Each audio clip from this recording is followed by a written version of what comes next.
So, car roll over in bits or something? It's Saturday night in Melbourne, and intensive care paramedics Doddsy and Karina are heading lights and sirens to a Code 1 traffic accident. 4 to 5 car, MVA, bits of car everywhere. Apparently there's been multiple calls. Okay, I've got a quick one coming, so I'm just going to wait for a sec. Unbelievably, a driver runs a red light right in front of them. Wow. Marker 30, Church Plan.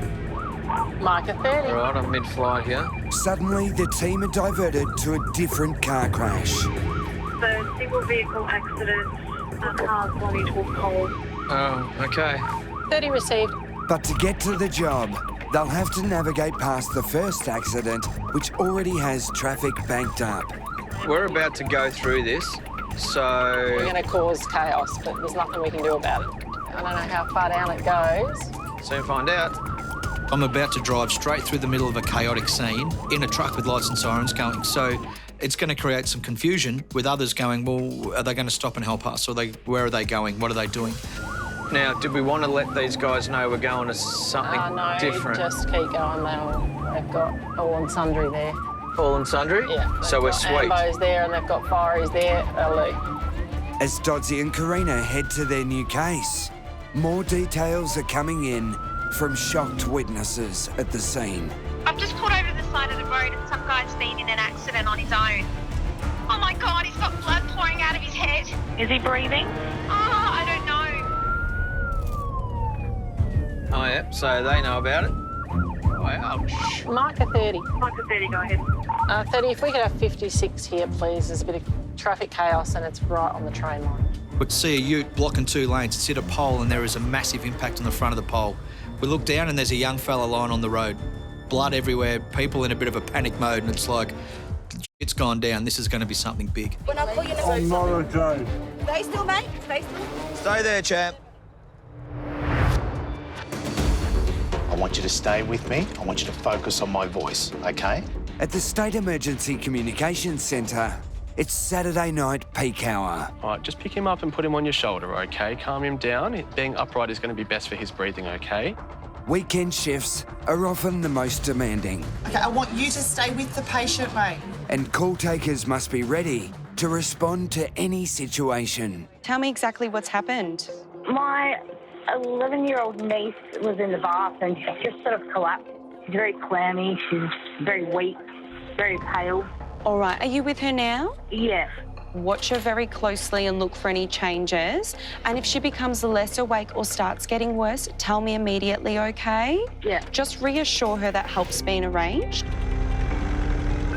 Amanda and Leonard are the closest crew to the girl in trouble. I'll put her mum on. Okay. Hello. Does she have any medical conditions we should be aware of? She does have medication abuse history. At 11? 11. Medication abuse recently. So sad. When you say medication abuse, do you think that's what's happened tonight, that she may have overdosed on something? She says she hasn't, but she's not looking very good. Something's not right. Are you all right, sweetheart? Jobs like this hurt my heart. I think these cases involving young people who have taken an overdose, they're jobs that scare us as paramedics, particularly when it comes to antidepressants. It can be incredibly serious.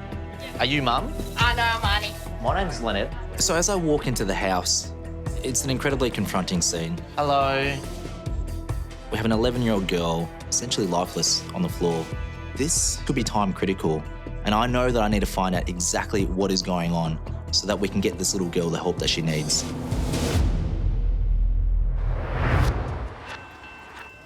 Oh, see, here we go. By the side of a busy train track, Doddsy and Karina have just arrived at a chaotic crash site. He's steering wheel. He's got a large contusion on the front of his head. 2 off-duty nurses and a bystander pulled the driver from his ute after he slammed into a pole. It's a pity he's put his head through the windscreen. Yeah, absolutely. There is a massive star pattern in the screen. Do you know what day it is, mate? The barely conscious driver is bleeding heavily from his head Yeah, I reckon he's got 0 blood pressure. Absolutely. and could have suffered internal injuries from the impact of the crash. I'm just going to put a drip in your arm, mate. Stop out. His chest could have came in contact with the steering wheel, so he could have fractures in his ribs, he could have collapsed lungs. We know that his abdominal area or his tummy's hit that steering wheel hard, so he could have bleeds and tears in there. He could also be having a bleed inside of his brain. Any one of these single injuries can lead to him dying, but all of these in combination increase the risk tenfold. Just draw up whatever drugs, set up some airway gear. Hang on, my guys are here. I'll get these guys to help me get him up onto a bed now. We need to get him up an RSI and he's dropping his bundles. So by saying he's dropping his bundle, this means that his conscious state's starting to wane, his heart rate's going up and his blood pressure's going all over the place. You go and draw up your drugs, though. We want him in the back now. We'll just get him in the back. That tells us that there's something going on inside of his brain. Checkmate, service. OK, you don't let go of his head. All right, so he's going to get ketamine and sucks. He's got to weigh 80 kilos, a pretty solid young bloke. These sort of head injuries, if they're untreated, unfortunately, can cause massive brain injuries and even death. He's not well.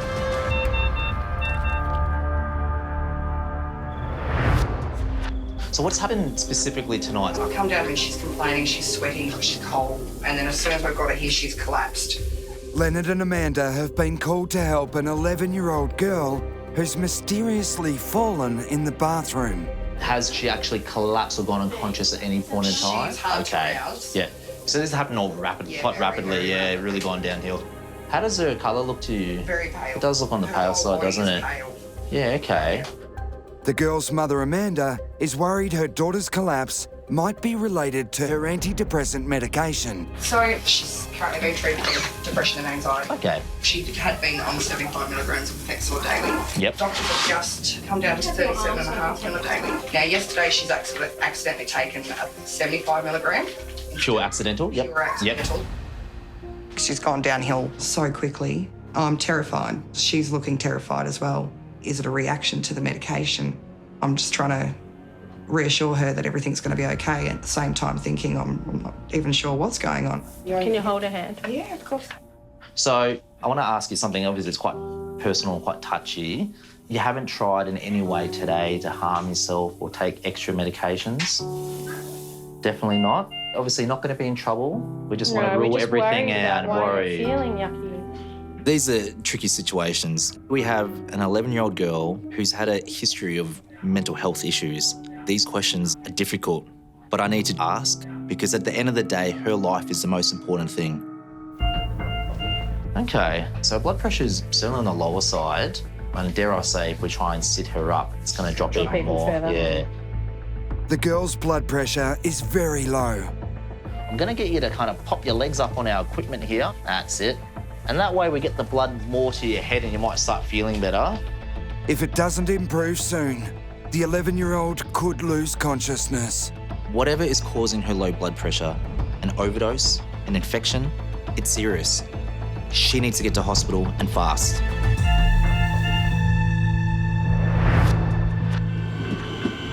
OK, let's all take a breath now. Yeah.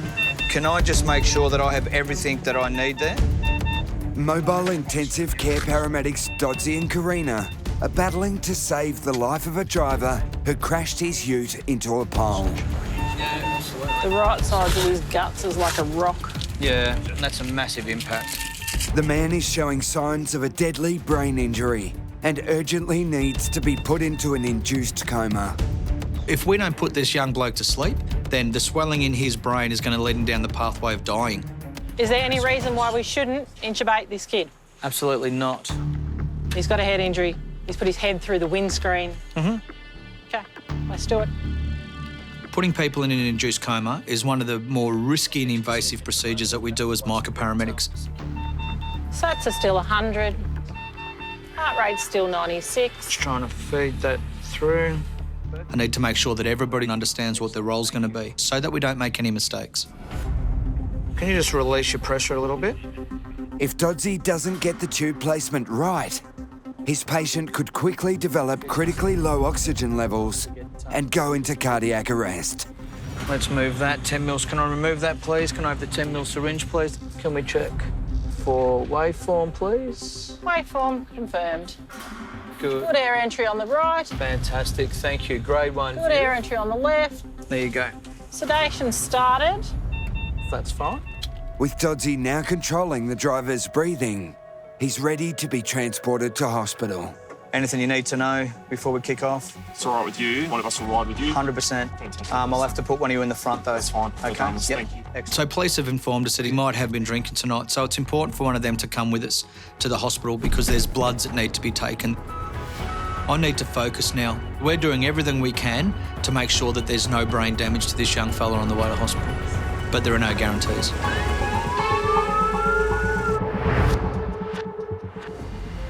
Are you feeling dizzy now that you're sitting up? Or are you feeling okay? Amanda and Leonard have managed to get their young patient off the bathroom floor and onto a wheelchair. That's it. The 11-year-old's blood pressure is low and she needs to get to hospital urgently. That's the way. Good on you. Well done.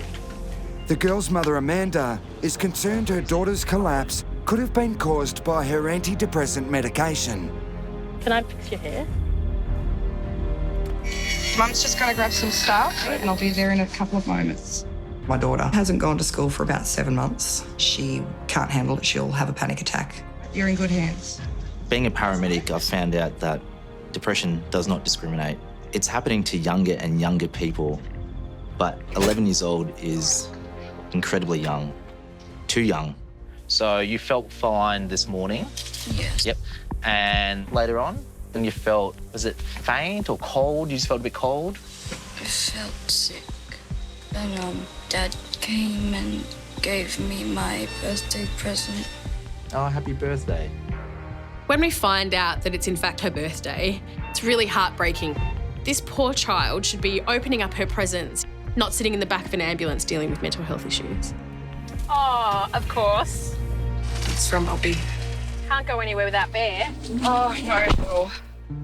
So she's very, very close to Nanny and Poppy, and one of her birthday wishes was to spend time with Nanny and Poppy this year.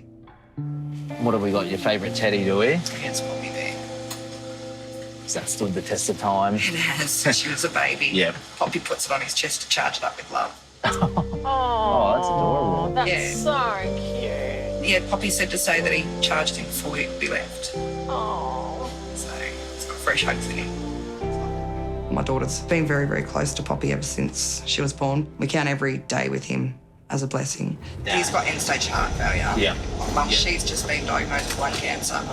So she's been in and out, having biopsies and scans. It's obviously been a very, I suppose, big month. Can't remember this stuff. It's so tragic to find out what's actually happened to this family.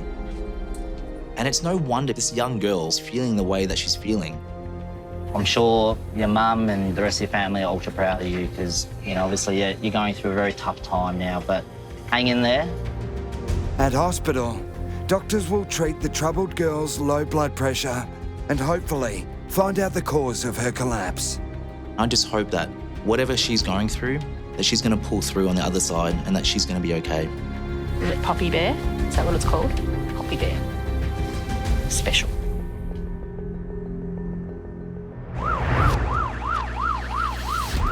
We're just standing up at the moment, Mia. Nice and cruisy. With the help of a police escort, Doddsy and Karina are urgently transferring their critically ill patient to hospital. How far up is the smack on his head? Well, the smack's here, middle of forehead. The man has been put into an induced coma after his head was badly injured when his ute hit a pole. Oh, he's split completely. Righto. So we put a breathing tube in. By doing this will help slow down the swelling in his brain to give him every opportunity of surviving. Did we get an age, Matt? A police officer is on board. Blood tests will be taken at the hospital to find out if the driver was over the legal alcohol limit. Seriously, dude. You can't put brains into people, can you? You can't, unfortunately, No, he's young, I know, but God, mate, you could have killed yourself. Well, we're not out of the woods yet, are we? I've got a young fella myself, and I know that he likes to have a couple of sherbs on a weekend with his mates. You know, I'm going to tell him about the things I see. I'm going to tell him about the death and darkness that this creates. And, you know, to think about his sister and think about his mum and think about other people. Your mummy is going to be angry at you. The heartbreaking part about this is a young man with his whole life ahead of him that, you know, through one bad choice could lead to bad outcomes for the rest of his life. And with the ambulance travelling at high speed, an unaware pedestrian comes close to causing more carnage. What is with that? That's like the third person that has walked out in front of an ambulance, lights and sirens. We'll just bring that blanket right up over him. And we can't do much else for him at this point. I hope this young fella comes out of this well. I hope he comes out of it for his family. I hope he comes out of it for his friends. But I hope that at the end of this, should it all go well, that he learns his lesson. Yeah.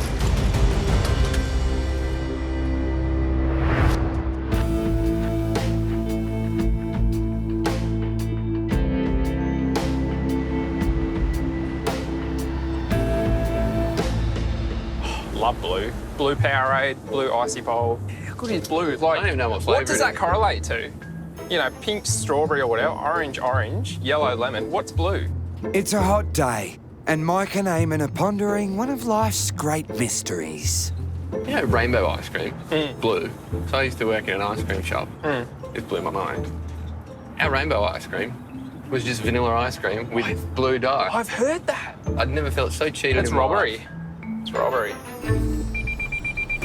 All right. But the cool conversation is over when an urgent call comes in from a nearby shopping centre. So we are heading to a 91-year-old lady and she's taken a tumble. She's quite literally shot till she dropped. Shot till she dropped. Love it. Hopefully this old lady loves seeing two strapping young lads showing up to whisk her away. Look, she's only human. Nah, this would be good. I like going to old nanas. My nana, she just turned 91 a couple of months ago. Oh, did she? She lives home alone. I go around and do stuff for her, and then every Sunday night she cooks up a feed, so... Are you back on having two? I thought you were only having one. Michael. Oh, you're going to have three. That's 1.5. That's two. That's 3 sugars. That's 2 sugars. Nana's like the most important person to me because she's always been around, helped kind of raise me as a third parent when I was a kid. And now as she's getting older and I'm getting older, it's kind of turned around and now I help look after her. The door keeps on jamming, it won't either. I'll need to replace the doorknob on it. Yes. There's not many young people care about old people. And it's not just me, because I'm his nana. He cares about other old people. Are you a bit of a sucker for the old ducks? Oh, can't wait to be an old man myself, mate.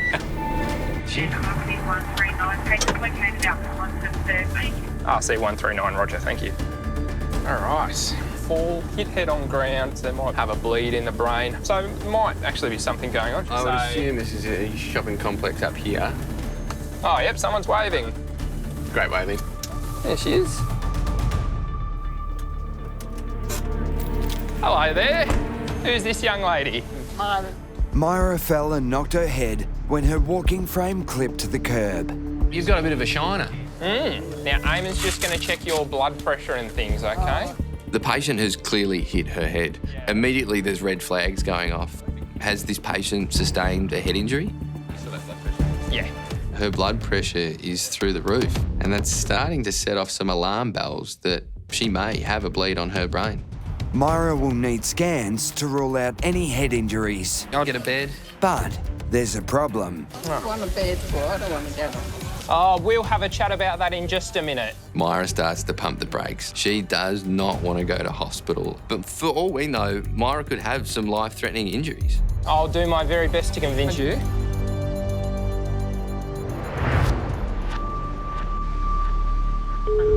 Emergency services, tell me exactly what happened. At the State Emergency Communication Centre, a worried man is calling about his frail father. Dad's had a very bad night, and now he can't even move. He can't even stand up. Why can't he move? Did something happen? He can't breathe. Simple as that. Single responder Cam is now heading to the job. So off to an 87-year-old patient that's severely short of breath, past history of lung disease. It's a priority 0, the most urgent call of all. He's obviously got something more important to go to than us. The patient's terrified wife is now on the line with the call taker. Better, yeah. because it's very hard to breathe. He's doing his best to keep her calm. What was your name? Emma. Emma, thanks. I'm the wife. Have you been looking after him, have you? Yeah. We married for 61 years. 61 years? That's a long, long time. So the first ambulance on scene has just arrived and says he can't breathe, he can't stand, he's unable to support himself. So sounds like he could be critical. A local ambulance crew is already at the scene and has started treating the patient. So they've established that he's got a past history of a pretty severe level of emphysema. There's so many things that could exacerbate this condition. He could have anything going on. G'day, I'm Cam. How you going? I've just got Francesco here. He's got an increasing shortness of breath over the last week or so. Yep. Paramedic Alan has given Frank medication and an oxygen mask. Can we take this shirt off? Is that all right?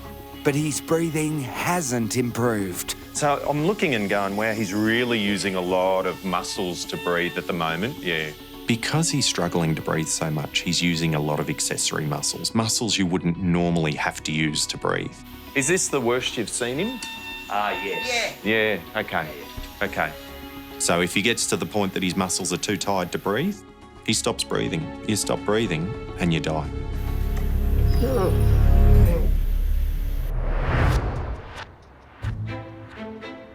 Time to pack the baby bag. All right, here we go. After an emotional case and late finish last night, Leonard is easing into the day, helping out his wife Larissa at home. I've got these. All that. Grab the nappies. In just over a month, the couple are expecting their first child. And the highly organised Leonard is not leaving anything to chance. Nappy rushed. So everything related to pooing is what I'm grabbing. I didn't see this in my 5-year plan. So I'm excited. I'm terrified. Geelong booties. Awesome. Geelong supporter from birth. I know. We'll take that as well. For sure. It's a weird feeling at the moment. This is not in one of my clinical practice guidelines on how to be a dad. I can't read it, implement it, and ace it straight away. It's going to be a lot of trial and error. I'm just going to have to wing it. What time's work today? Work is at 11 o'clock. I'm going to have to get ready soon. All right. You going to be all right at home? He's kicking a lot today. Yeah, he's ready to come out. So, I'm not ready. He can stay in there for a bit longer, I reckon. I'm nervous about the birth. Is it going to go smoothly? Are there going to be complications? Is my wife going to be okay? I'm nervous about everything because it could happen any time. All right, I'm going to get ready for work. Okay. You're a very sprightly young lady, and I think you're doing very well, but if I could show you what's going on in your face, you would want to go to the hospital. You reckon? Mike's pulling out all stops to convince Myra to go for scans after she fell and hit her head at a local shopping centre. I have to insist that we run off to the hospital just so they can take a quick picture of your brain and your face, make sure there's no bony damage or anything like that. The 91-year-old has extremely high blood pressure, and the boys are worried the fall could have caused a bleed in her brain. Be a quick trip. The aim is just getting our bed out. I don't want you to move around too much. I know that if there is anyone that's going to convince this patient that they need to go to hospital, it's Mike. I wouldn't be surprised if she goes running into that ambulance. You can sit on our bed and we'll have a nice chat on the way there. Does that sound okay? Yeah. Excellent. I think I'm starting to win Myra over. You know, going to hospital doesn't mean you're going to be there for the rest of your life. You will get to go home, but let's go get a checkup. Good to go. And I'm riding in the back with you, okay? If you were my nana, I would be dragging you off to the hospital because I'm worried you're really sick. Just going to get tight on your arm. We'll see how that blood pressure's going, okay? So do you often come out to the shops? Yeah. Yeah? And what were you getting today? I got to that's easy. Oh. Because I wanted to choke for you. Oh, there you go. Yeah. Wow. I'm glad that you didn't need the wheel today. Still just getting that BP, it'd be high. Yeah, it's 210. As well as head injuries, Mike's also worried Myra could have some neck or spinal damage. I'm just going to slip this under your head. You've only got a small little neck. Okay, thank you for indulging me. Happy to move off when you are, mate. Yeah, no problem, mate. Now, can I ask, as you're a DVA, so did your husband serve? He was with the safety 21st. I suffocated. Yeah. Been gone for 3.5 years. Oh, jeez. But he came home? Yeah. Excellent. Older people, they always have great stories, great memories, things I can't even imagine. So to meet Myra and actually get that little taste of history, that's really special. You're doing pretty well. I tell you what, Aim and I were just talking on the way to come and see you about how we hope we're that good when we're 91.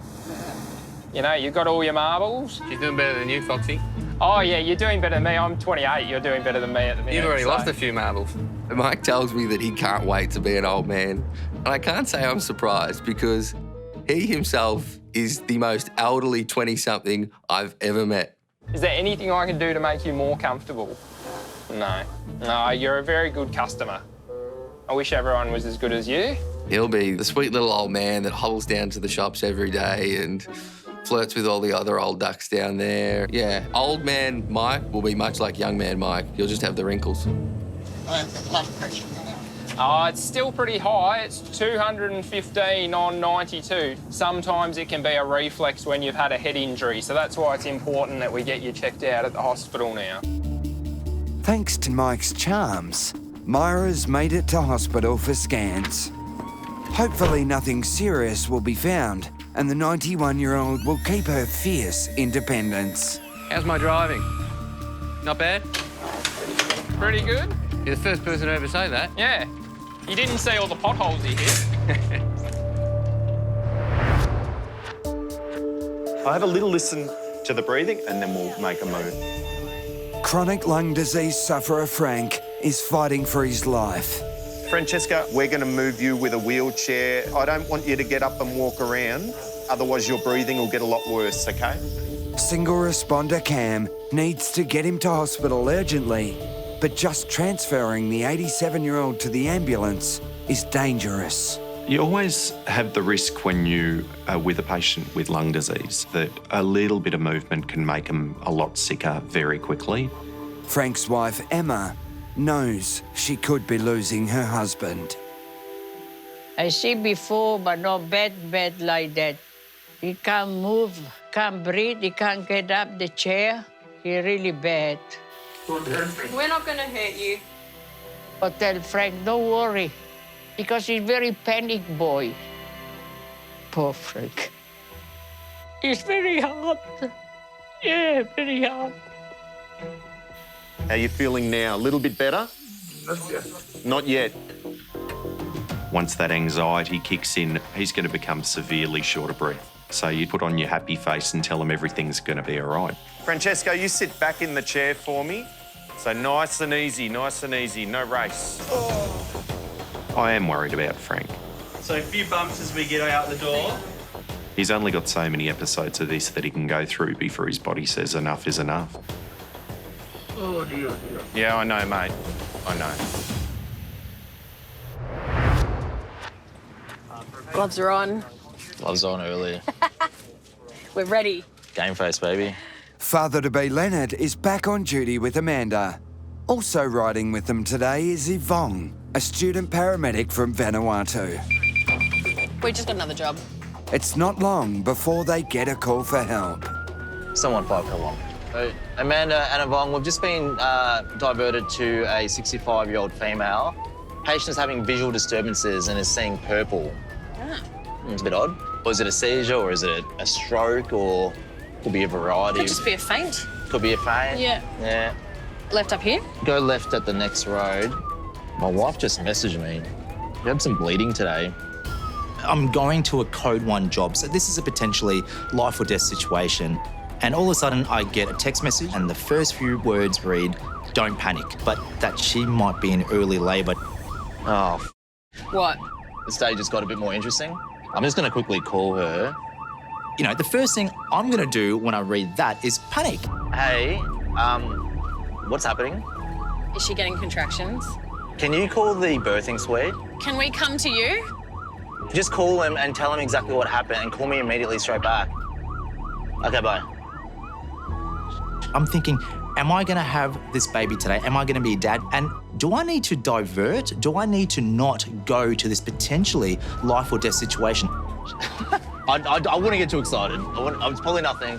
It's probably nothing. Are you just talking yourself down? I'm talking it down. She's 32 and a half weeks. It's not going to happen. 33 today. You're in denial right now. Yeah, who knows? Whatever. Oh. Hey. There's this overriding emotion and this fear that it could be happening today. You're going to go on your own. No, you're not. Can we get backup for this job? As luck would have it, there's now another ambulance closer to the job and we've been taken off it. And I'm just thanking the gods above that this is a sign. Go to your wife, because this could be it. We don't want the baby coming this early.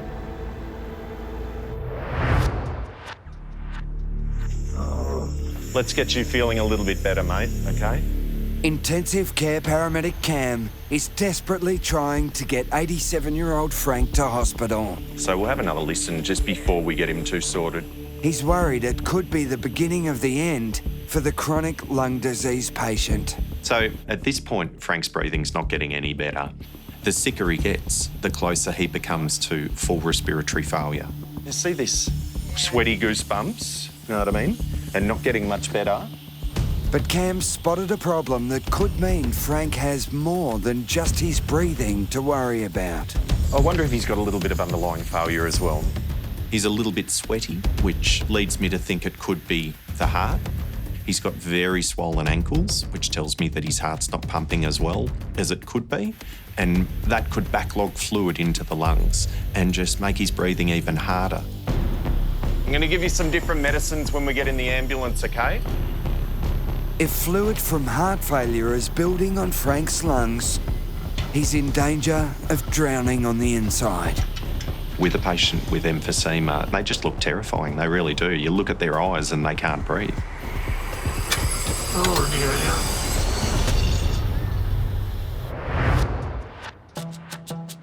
At Dandenong Hospital, Leonard's rushed to wife Larissa's side. With their first child not due for another 7 weeks, they're worried their baby boy may have decided to arrive early. All right, so I'm just going to pop some goo on your tummy. No worries. All good. See how bad it is. As a paramedic, I know just how many things can go wrong. In the case of my own baby, I'm just crossing my fingers that it all goes to plan and pray to God that the obstetrician will say false alarm. I'm just trying to get the heart rate to make a nice noise for you.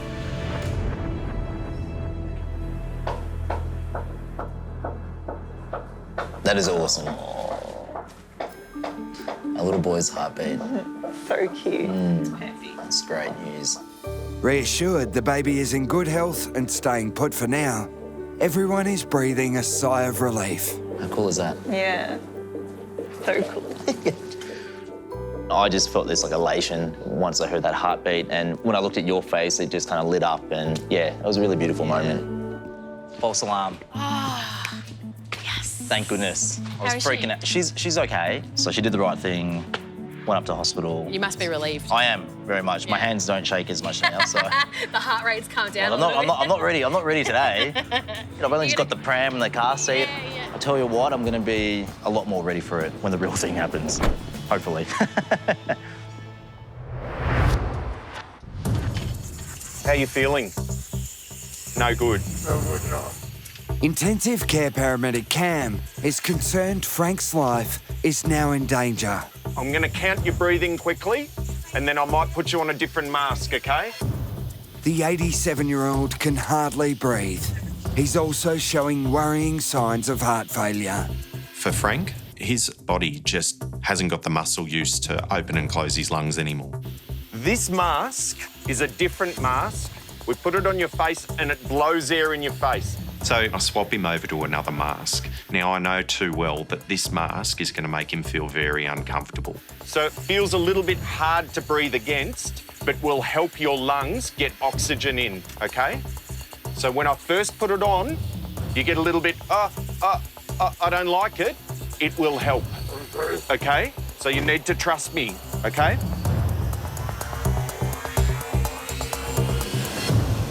How's that feel? Okay, you let me know. I'm not going to be able to hear you talk. So if something's wrong, you grab my hand and say no good. Okay, you're right to get ready to go. Thank you. I'm happy to head off nice and slow.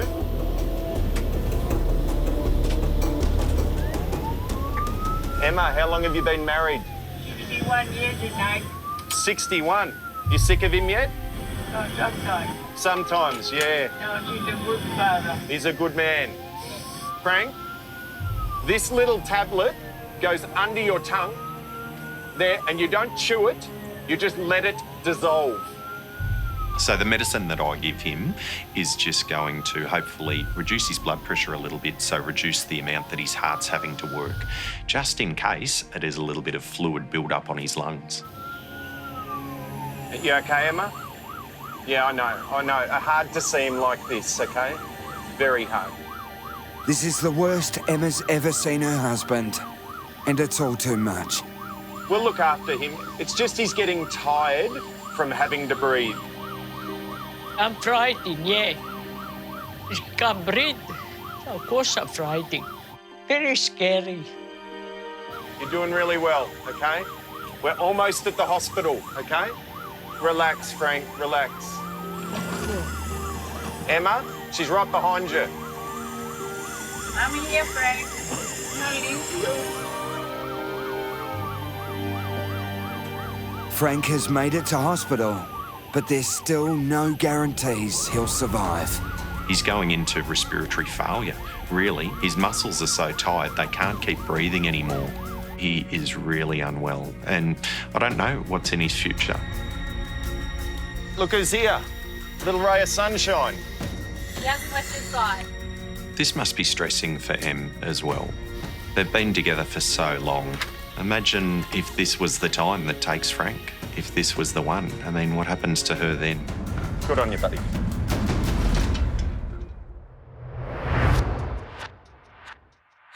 Come on, off to school. It's an important day for Amanda and Leonard's 11-year-old patient. After fighting crippling depression, she's finally back at school. Just a few weeks ago, she was found lifeless on the bathroom floor from a suspected overdose of her antidepressants. We found out that it was her taking an old dosage of her medication. It caused her blood pressure to drop and caused her to faint. That's all it turned out to be. Since then, she's so much more present in the family. She's happier. I couldn't ask for anything more, honestly. To see that little light coming back on, I know that she'll grow it so bright and she'll shine so bright that everyone will say coming. I want a bed for I don't want to go home. Oh, we'll have a chat about that in just a minute. Feisty Myra took a nasty tumble, but Mike had to do some sweet talking to get her to hospital. Good to go. And I'm riding in the back with you, okay? Fortunately, scans cleared the 91-year-old of any serious injuries, and she was allowed home later that day. Karina and Dodsy's patient smashed his car into a pole in front of horrified witnesses. Amazingly, the young driver survived his severe head injury. He's now been charged with multiple driving offences. 87-year-old Frank was rushed to hospital on the brink of respiratory failure. It looked like it could be the beginning of the end for Emma's partner of over 60 years. The specialist come here. He sit there next to me. He's saying 24 Emma might be gone. Frank was found to have a serious infection that turned his chronic lung disease into a potential killer. Yeah, I planted that lemon tree about 40 years ago. Yeah, look at how many lemon, Frank. But against all odds, Frank has made an incredible recovery. Yeah, we have to look after Frank. You have to do all the work. Yeah. Frank doing nothing. Yeah, very good, huh? Yeah, I thought I was going to kick the bucket. Yeah, I thought I was gone. I went like that to the wife. Ta-ra. I put a little bit there. Yeah, don't do much. Oh, it changed my life. I'm telling you. But I'm still here, enjoying life. Enjoying my vino, my grappa. And the beer. And the beer sometime when you don't see me. Yeah, you see, she's smart, huh? And 1 month after giving his parents a scare, baby Levi has made his entrance into the world, only 3 weeks ahead of schedule. Leonard and Larissa couldn't be more proud. To hear my son take his first breath and to hear that cry, it was so sweet and I'll never forget it. It was a beautiful moment. I was so scared to be a dad, probably because of the uncertainty, but now life can't be any more certain. It's almost like my son Levi has been that missing ingredient in our family, and being a dad is honestly the best thing ever.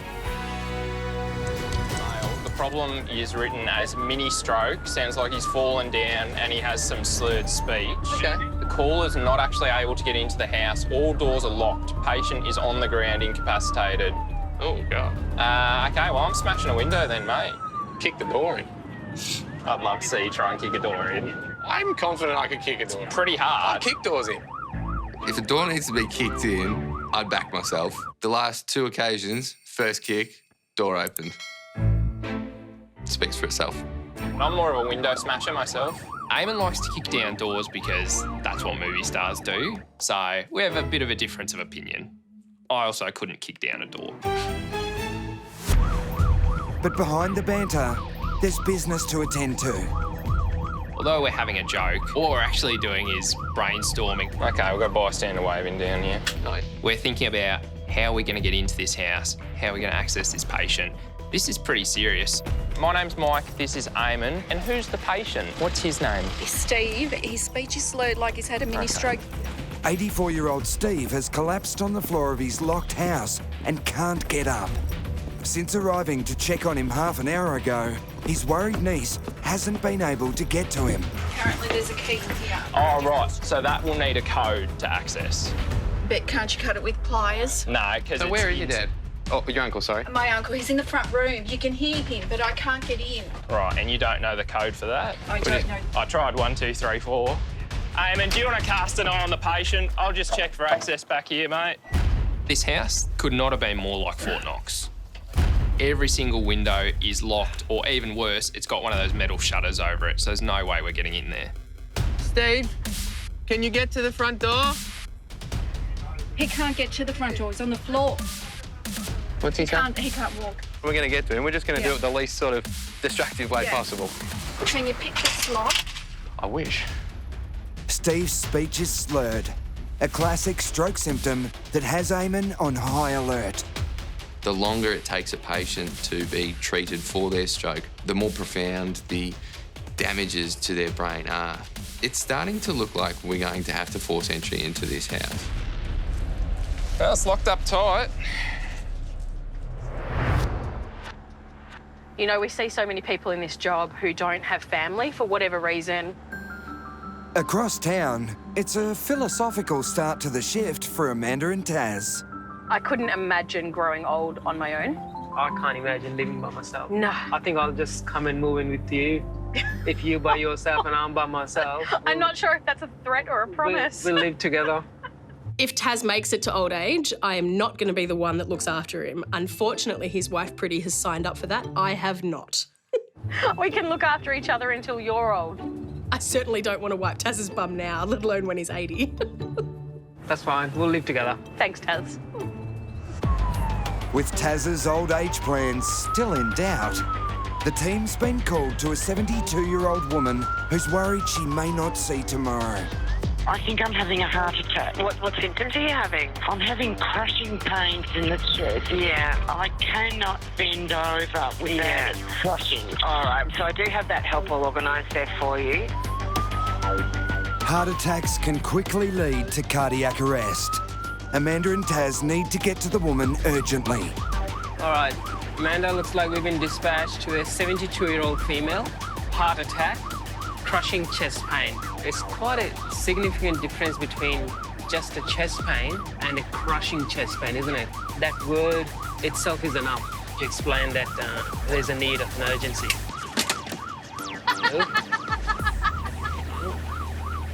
That's just how urgent it is. Yeah, it is. Also, we got an update that there is no aspirin available. Patient home alone. Quite a bit scary, isn't it? Yeah. Taz and Amanda arrived to find their patient Jenny waiting for them outside, looking surprisingly fit and well. I rang up to see if I was having a heart attack. I don't know if I am or not. When we attend cardiac patients, they can present in any manner of ways. Some patients can look perfectly fine, but in fact, they're having a heart attack. Let's have a quick checkup. My name is Taz, and I've got Amanda with me. Oh, hello, and who is this? And Oh, that's poor old Millie. Hi, Millie. Sit back for me. I sense that Jenny's a little bit anxious with us today, and it's evident that Millie's actually fairly anxious too. I got home and I couldn't bend down because pain was crushing. Okay. And it still is a crushing pain.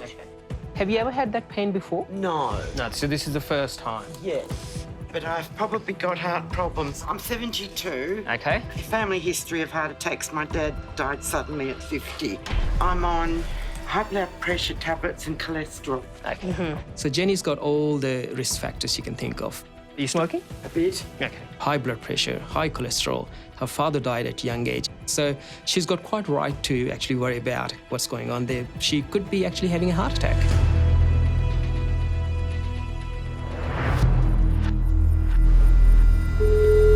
Emergency services. Go ahead, caller. Tell me exactly what happened. I'm choking. Okay, we'll get you some help. Across town at Melbourne's Emergency Communications Centre, a desperate call is coming in from a man struggling to breathe. I'm choking. Is there anyone else with you? No, please, no. You need to stay on the line, okay? We've already got that help organised. Help.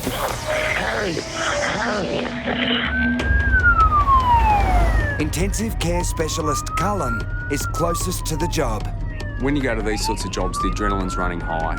Choking is definitely a life-threatening emergency. 19, 17. If the patient's airway is completely blocked, their brain is not getting any oxygen, and there's only a few minutes before their heart will stop. Hello, ambulance. Where are you, mate? Hello, ambulance. Go, mate. My name's Cullen. What's your name? Cullen arrives to find 66-year-old Warren in serious trouble. Can you talk to me?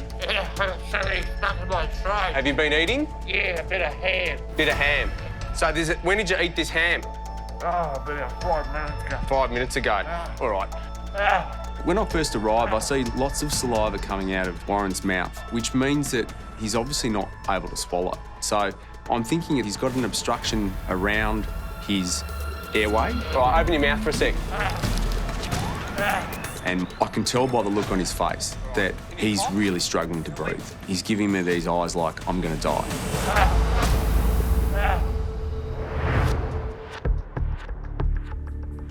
No rear access, mate. I mean, he's conscious breathing, talking to us, able to say that he can't get up off the floor. Sure. Mike and Eamon are desperately trying to get to Steve, who's collapsed on the floor of his locked house. No, it says a lockbox, but nobody knows the code. Frustratingly, Steve can't remember the code to his lockbox, and it's starting to look like they'll have to smash a door or a window to get in. So just when we're thinking that we're going to have to break into this house, in come the cavalry. Like a beacon of light, the fireys enter the scene. Oh, g'day, mate. They've got the tools and the know-how, and they are going to get us into this house quickly. It's in behind that key panel there. Well, if you guys sort that, I'll go have a chat to our patient.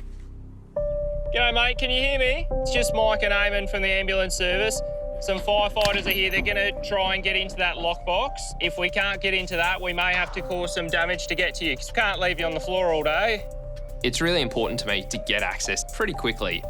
But if we can avoid going in all guns blazing, damaging this man's property, that's always going to be better. That's the sound of the firefighters cutting into that little lockbox, all right? So they won't be far off. How long have you been on the floor? Sorry, since yesterday? So just give us a few more minutes and we'll be in, all right? Mike and Eamon are worried the 84-year-old's had a stroke. The revelation that Steve collapsed a day ago has frightening implications. With some strokes, we need to get them to a hospital within 6 hours of onset. If they fall outside of that time frame, they can't be treated. The damage is done. Hey. Love your work, guys. Got a key. It's a relief. It's taken us a little while to get in there, but at last we're in. Hey. Love your work. Beautiful. Thanks, Jen. We can finally lay proper eyes on this patient and figure out what's going on. We're in the house, sir. Hello. Stephen? Yeah. Hello, I'm Mike. I was talking to you out the front window. I've got Eamon with me from the ambulance service. And we've got your niece here. Mike's first priority is to assess for a stroke. How did you end up on the floor? I think I've got left. If Steve's had one, the worry is, after 18 hours on the floor, he could have suffered permanent brain damage. Can you squeeze with both hands? I need to do a 12 lead, like a bigger picture of your heart. Taz and Amanda are now assessing Jenny for signs of a heart attack. Stay still.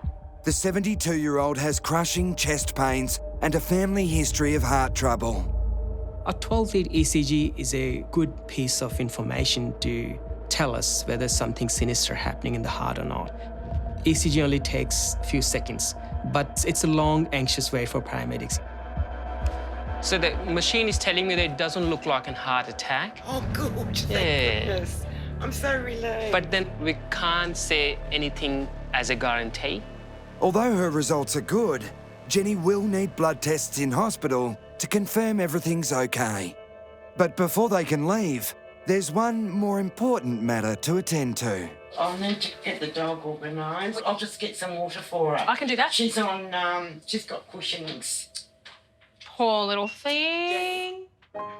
So Jenny tells us that Millie, in fact, suffers from Cushing's syndrome, which means that Millie's body releases too much of the stress hormone cortisol, making her far more likely to become anxious in the absence of Jenny. Make sure you give her a kiss goodbye before we go. I am an avid dog lover. I have 2 of my own beautiful fur babies. I've got Rogue and Vader. So I totally understand the connection that Jenny has with Millie. Millie is Jenny's #1 priority. So to get Jenny out the door and get her into the ambulance, our #1 priority is also Millie. Millie, where are you going? All right, there you go. There you go, mate. Millie's got more hair than me. She does have more hair than Well, you. she's losing it. Look at the tail. She's That's gorgeous. Not the rat stuff. That's part of the Cushing. Yeah. Stay, Millie. Bang in a minute. It makes me so happy to know that Jen, who lives on her own, has her little fur baby companion, and it's so nice to know that they look after each other. This is aspirin, so just chewable. You can just chew it. Because she's still in danger of a serious cardiac event, Jenny's given aspirin to thin her blood. So how long have you been in APA? This is my 11th year. Oh, goodness. I know I look like a baby, but trust me, I'm very experienced. I'm just joking. Well, everyone looks like a baby to me. Well, my partner she's definitely a baby. She looks like a baby. She behaves like a baby. What do they say? Happy wife, happy life? Are you really married? No, I'm his work wife, Jen. You're not really. People think that we are, but I can't even handle one at home, let alone, another one. So... It's really important to keep patients like Jenny relaxed and calm. Anxiety is not going to help anyone. As they arrive at hospital, cardiac specialists are standing by to run more extensive tests on Jenny's heart. I think it was nice to see that Jenny responded quite well to our rest and reassurance and the way Amanda looked after Millie before we left for hospital. But we still cannot rule out whether she's having a heart attack or not. I wish I had to put on my lippy. Oh, that's all right. You look gorgeous.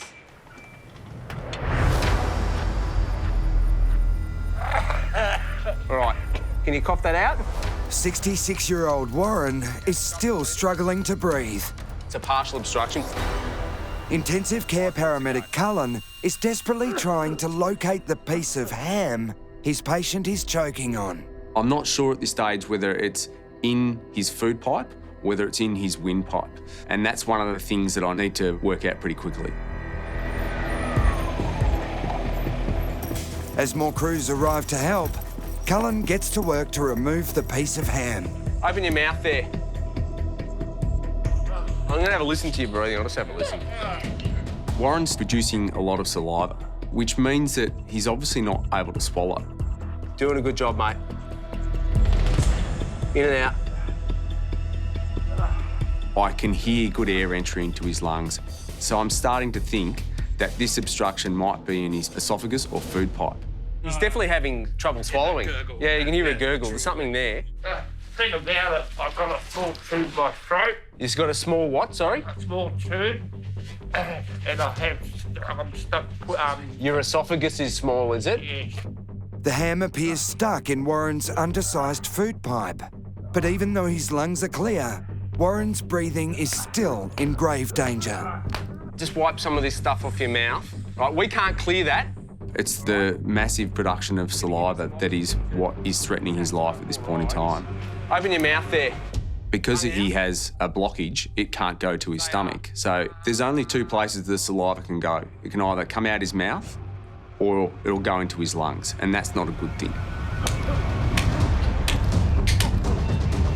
Anything coming up? Effectively, Warren is drowning to death with his own saliva.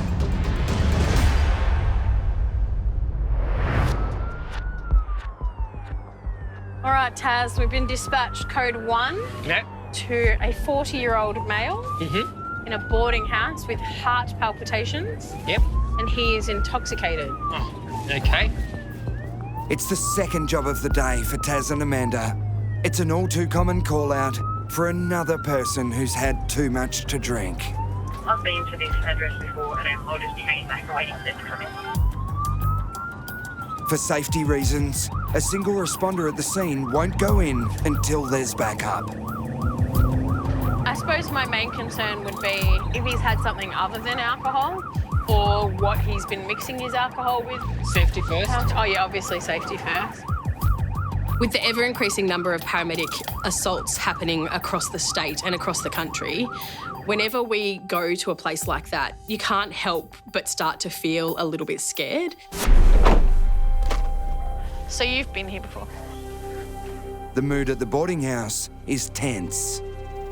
I think danger is the first thing we have to eliminate before we start approaching the scene. Is that him? Guess so. And the best strategy sometimes is that if you're not feeling comfortable, don't go in. We're here for you. People under the influence of alcohol can have an unpredicted behavior. So I'm concerned and vigilant. What's your name? Did you call for an ambulance? What's happening?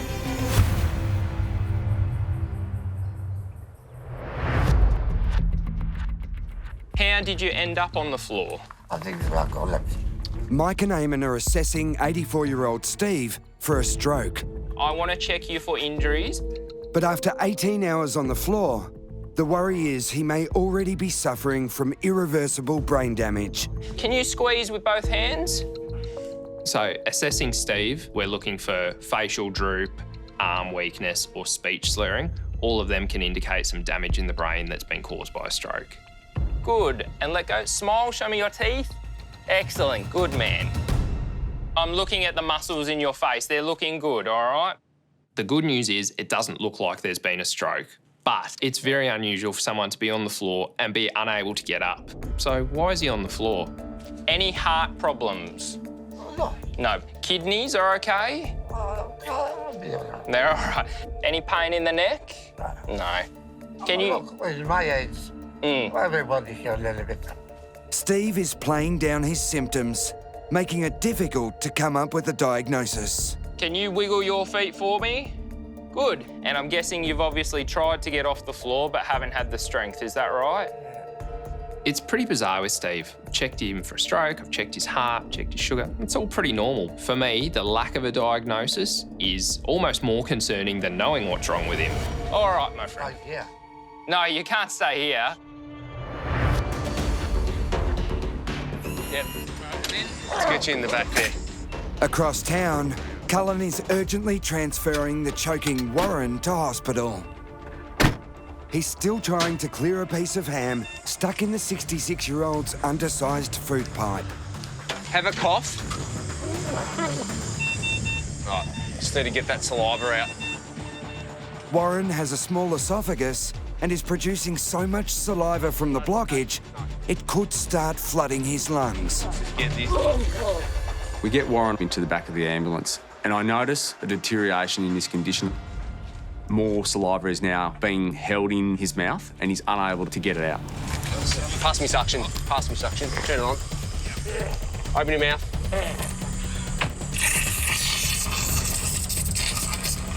Cullen does his best to suck the saliva out, but Warren's condition is going rapidly downhill. He's deteriorating, yeah. Sit forward for me. Sit forward. I'm going to do some back slaps.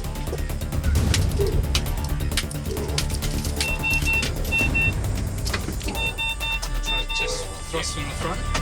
We're still just keeping our head above water here. 1, 2, 3. I've been to a lot of chokings and upper airway obstructions in my time in ambulance, but this is the first time I've ever had to do chest thrusts, and that sense of urgency, I'm feeling it now. Let's start moving slowly.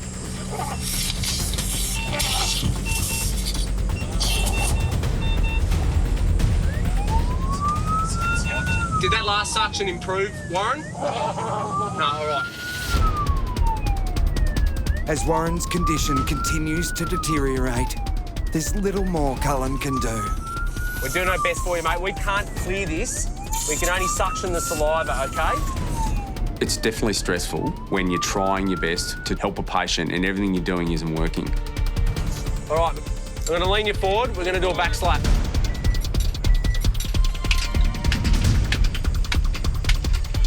Right.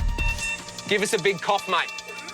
Big cough. That's it. Now just spit it out of your mouth. That's it. All right. Doctors in the emergency department are standing by to surgically remove the blockage.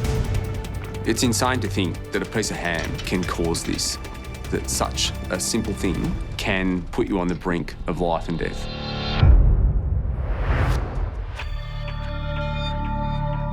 That's it, my friend. And just onto your bottom for the minute.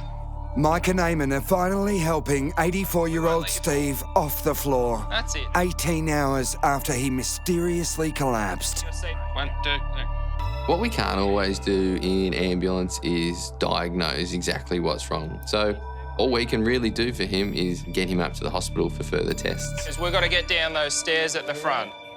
But getting Steve out of his super secure house could be nearly as tricky as it was to get in. We've got him onto our wheelchair, but that's the easy bit. All right, so we've got a special wheelchair. It'll come down the stairs on a track. There's a massive flight of stairs to get down. And you're there, mate. Right. The house just makes me sigh. Built up quite high. You probably got a great view from it. Ambo's nightmare. Lock the door. He said lock the door. Yes. You're worried about people getting in? It's hard, I can tell you. With just a landline for contact with the outside world, Steve, who lives alone, could have been stranded on the floor much longer. So Steve falls into a demographic of patients that are extremely vulnerable. Frequently we do attend patients who are left on the floor for hours, days, and sometimes it can be fatal for them. Have you ever fallen over like this before? No. No. Good. It's hard living by yourself and being an older person. We need to think about what we can do to make sure that if you do fall again, you can call for help straight away and not be on the floor for almost a whole day. Have you ever thought about having one of the bracelets that you wear? It has a button on it, and if you need help, you push the button. Tell traffic to do it. I'll be next to the telephone. Yeah, but you're a busy man. You're going around doing things. You won't always be next to the telephone. I'm giving Steve my little spiel about, think about this, maybe put this in place, and he doesn't want to have a bar of it. What I'm going to do is, you make your own decision, but I'll ask the hospital people to explain it a bit better to you. I wouldn't want this to happen again. I think we find with a lot of elderly patients, they're fiercely independent, and I get that. It's really difficult to say, look, I'm not as good as I used to be. I need that bit of extra help. It's not an easy thing to admit to yourself. Steve will need to be fully assessed at hospital to find out what's caused his scary fall. How you doing, Steve? Did he take good care of you? Yeah, he's a good boy. I'll try my best. You sit tight. I worry about Steve because if his niece hadn't have come by, he would have been on the floor for who knows how long. He might not have made it. I think about myself in that amount of time and look, I'll probably be a bit of a grumpy, bit of a stoic older guy that doesn't want help. So I feel for him, I really do. There's a lot of oldies that are isolated. I need those alarms. Also, make sure you know the combination to your key lock. Oh, I know. I was really glad the fireys were able to crack that open. They whipped that open in no time. Yeah, that was good. A little bit of me wanted to kick the door. Oh, I know you wanted to kick the door in, but you will bust your shoulder or your knee or something. No. You will. How many doors have you kicked in? 2. Were they locked? Did you check? Do you know? Yeah. Do you know how many busted knees? 0. How many dislocated hips? 1, but that was unrelated. That's hilarious.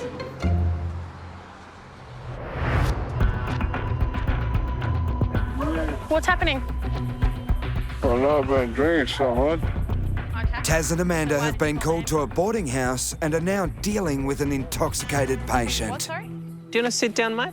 We'll sit you on a chair. I think that's probably for the best. Because of safety concerns, they're taking a cautious approach. There you go, mate. Here you go, take a seat here. Oh, sweet. So just looking at the patient with the bottle in his hand, he doesn't appear to be that sick. We'll just take this for a minute. But that doesn't mean that he's just simply intoxicated. We need to give him a thorough checkup before jumping on to any conclusion. Do you mind if I take your blood pressure? You can take any pressure you want. Okay. Do you have any medical concerns today? Heart murmur. Heart murmur. Okay. Do you take medication for that? No, don't take energy. Are you supposed to? Not that knows. Are you in pain? Oh, yeah, I want to rip my heart out. Just gonna attach a few dots. Are you feeling some pain in your chest, are you? Yeah, I was always. Try not to move. Just keep your hands still. Nice and Good still. man. With only limited information, Taz and Amanda run a check to see if there's anything wrong with the man's heart. Whatever we can check out on the machine with your blood pressure, your heart rate, your temperature, your ECG, your oxygen. Everything's looking really good. Oh, when I go to hospital, that's all the shock unit. Okay, let's take you to hospital. Those readings are okay. Vital signs and everything are within the normal range, but we realize that this person may be suffering from some sort of mental health disorder. And we still need to rule out completely that it is not a cardiac event. And to do so, we need to get expert opinion from doctors and blood tests. Cool hat. I like it. This looks like Johnny Depp from Pirates of Caribbean. Yeah. I think with every mental health patient or patient with alcohol intoxication, there's always a moment of that icebreaker thing, and the whole scenario can change. Jack Sparrow. All right, Captain Sparrow.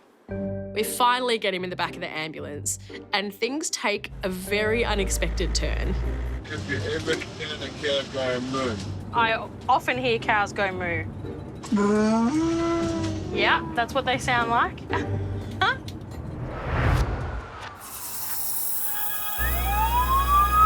Come on. Micah paramedic team, Karina and Dodsey, have also been called to a man under the influence. Clear with anything on my left. But unlike Taz and Amanda's pirate friend, this patient is drug-affected and violent. The Chelsea crew are on scene there. They have been assaulted. After overdosing on prescription drugs, the man has attacked a paramedic. Oh, ambulance duress, police required urgently. It makes me angry. Nobody deserves to be assaulted, yelled at, hit, spat on, whatever it is. That's unacceptable.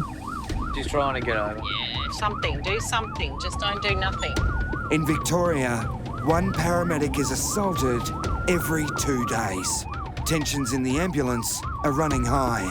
Dude, did you even look, champ? He's not looking. Assaults on paramedics can be pretty serious. You know, we've had ambos that have had broken bones and been punched quite harshly. We know there's safety in numbers, so police will get dispatched straight away, but we need to make sure we get there and look after our colleague. I reckon we'll be pretty close. Turn them off. Silent approach. Sirens are cut, in case the already volatile situation is made any worse. I mean, you drive to the job, a bit of trepidation, you're a bit anxious. This could be one man, this could be 10 men that, see the ambos as a soft target. So we have to be on high alert. Oh, there you go, where the policeman's are.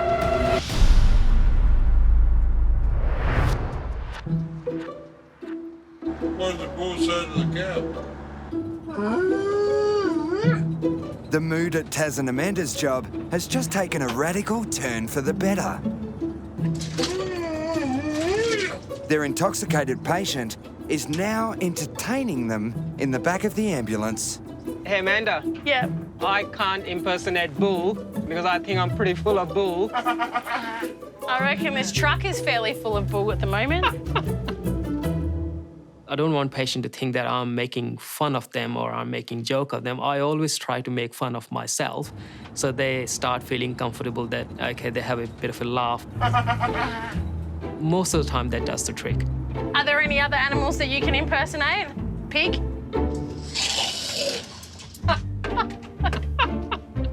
Jobs turn from an absolute negative to a more enjoyable, positive job. Pretty good, actually. Patient is feeling better, we are feeling better, and we're having a good time. What about a horse? You've got a talent. I'm impressed. We've gone from a patient who potentially could have been quite aggressive to a guy who went through an entire farmyard of impersonations, and actually they were pretty good. Come on, mate. Old MacDonald with his farm. Oh. Let's go. Bottom. Oh, now we're a shark.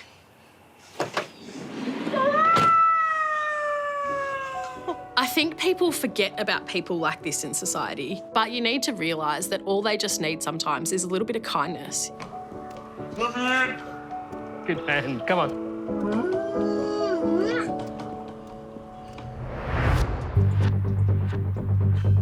Make sure my friends are. Dodsey and Karina have been called out to help a paramedic who's been assaulted by a drug-affected patient. The job's done, mate. They've ketamined him. Police are already at the scene and the man has been sedated. But the first responders are still at risk. He's a pretty big boy, isn't he? Are we going to shackle him or we're comfortable that that's going to be it for him? Because he did punch one of you, didn't he? Yeah. The patient's lying on the bed and he looks pretty harmless at the moment. He's been given a drug called ketamine to relax him, but we haven't given him enough to actually knock him out and put him to sleep. So at any time, he could kick up on the bed, he could throw punches, he could throw kicks. Until this bloke is shackled, at any stage, he can still lash out again. So once we put these both on, we'll put him over into our truck. Handcuffs are used to restrain the man. Is one of you guys coming with us? Yeah? And he's taken to Dodsey and Karina's ambulance under police supervision. So basically, it had a heap of tramadol and stuff, history of depression, and some alcohol. Exactly, and substance abuse of opiates. Okay. Paramedic Ramel was hit by the man soon after he arrived to help him. Do we know what time he took all this stuff today, Ron? Do we know what else? So it was only tramadol that you guys could find in that aspect? He's not meant to be on it, really. Yeah, sure. He doesn't know where he got it. No worries.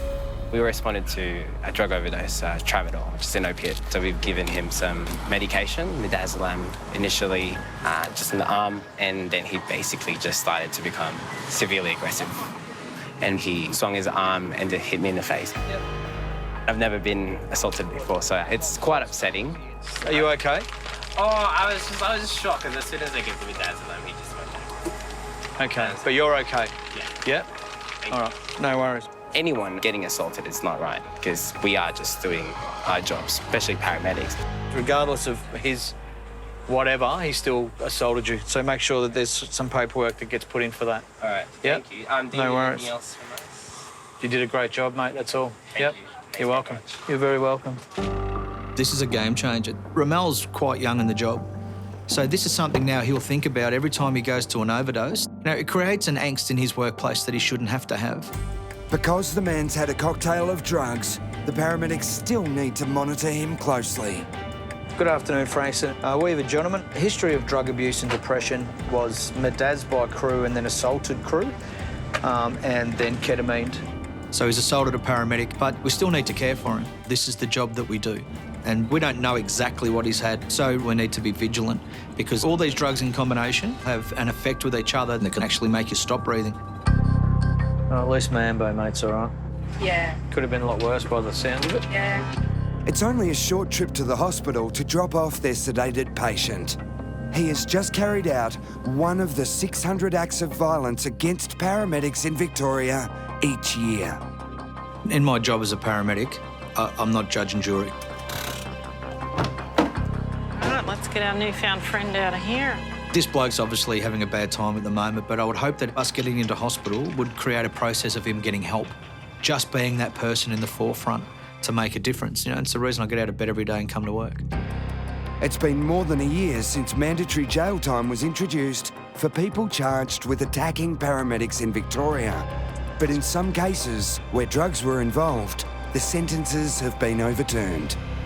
I know that gentleman was probably not in the right frame of mind. There's, you know, drug-induced and so forth, but we've all been pissed and been idiots at some stage in our life. Controversial, I know, but I'm not for people in an altered conscious state, you know, just being thrown in jail willy-nilly or doing a sentence. I always believe in second chances in life. Do you know what? I'm a bit cranky when it comes to this subject. You choose to take those drugs, so I don't see that as an excuse for your behaviour. Yeah, no. If you can't control your behaviour, don't drink and don't take drugs. It's not an excuse. All right, that's going to the next level. We all have silly moments. I'm not saying that I haven't done anything stupid or I haven't been drunk, but I have not hit anybody who was there to help me.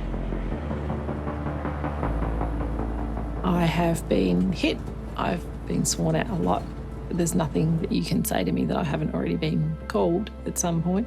Every job I go into now, when I walk through the door, I look for what somebody can hit me with. I look for what somebody can stab me with. And it shouldn't have to be like that.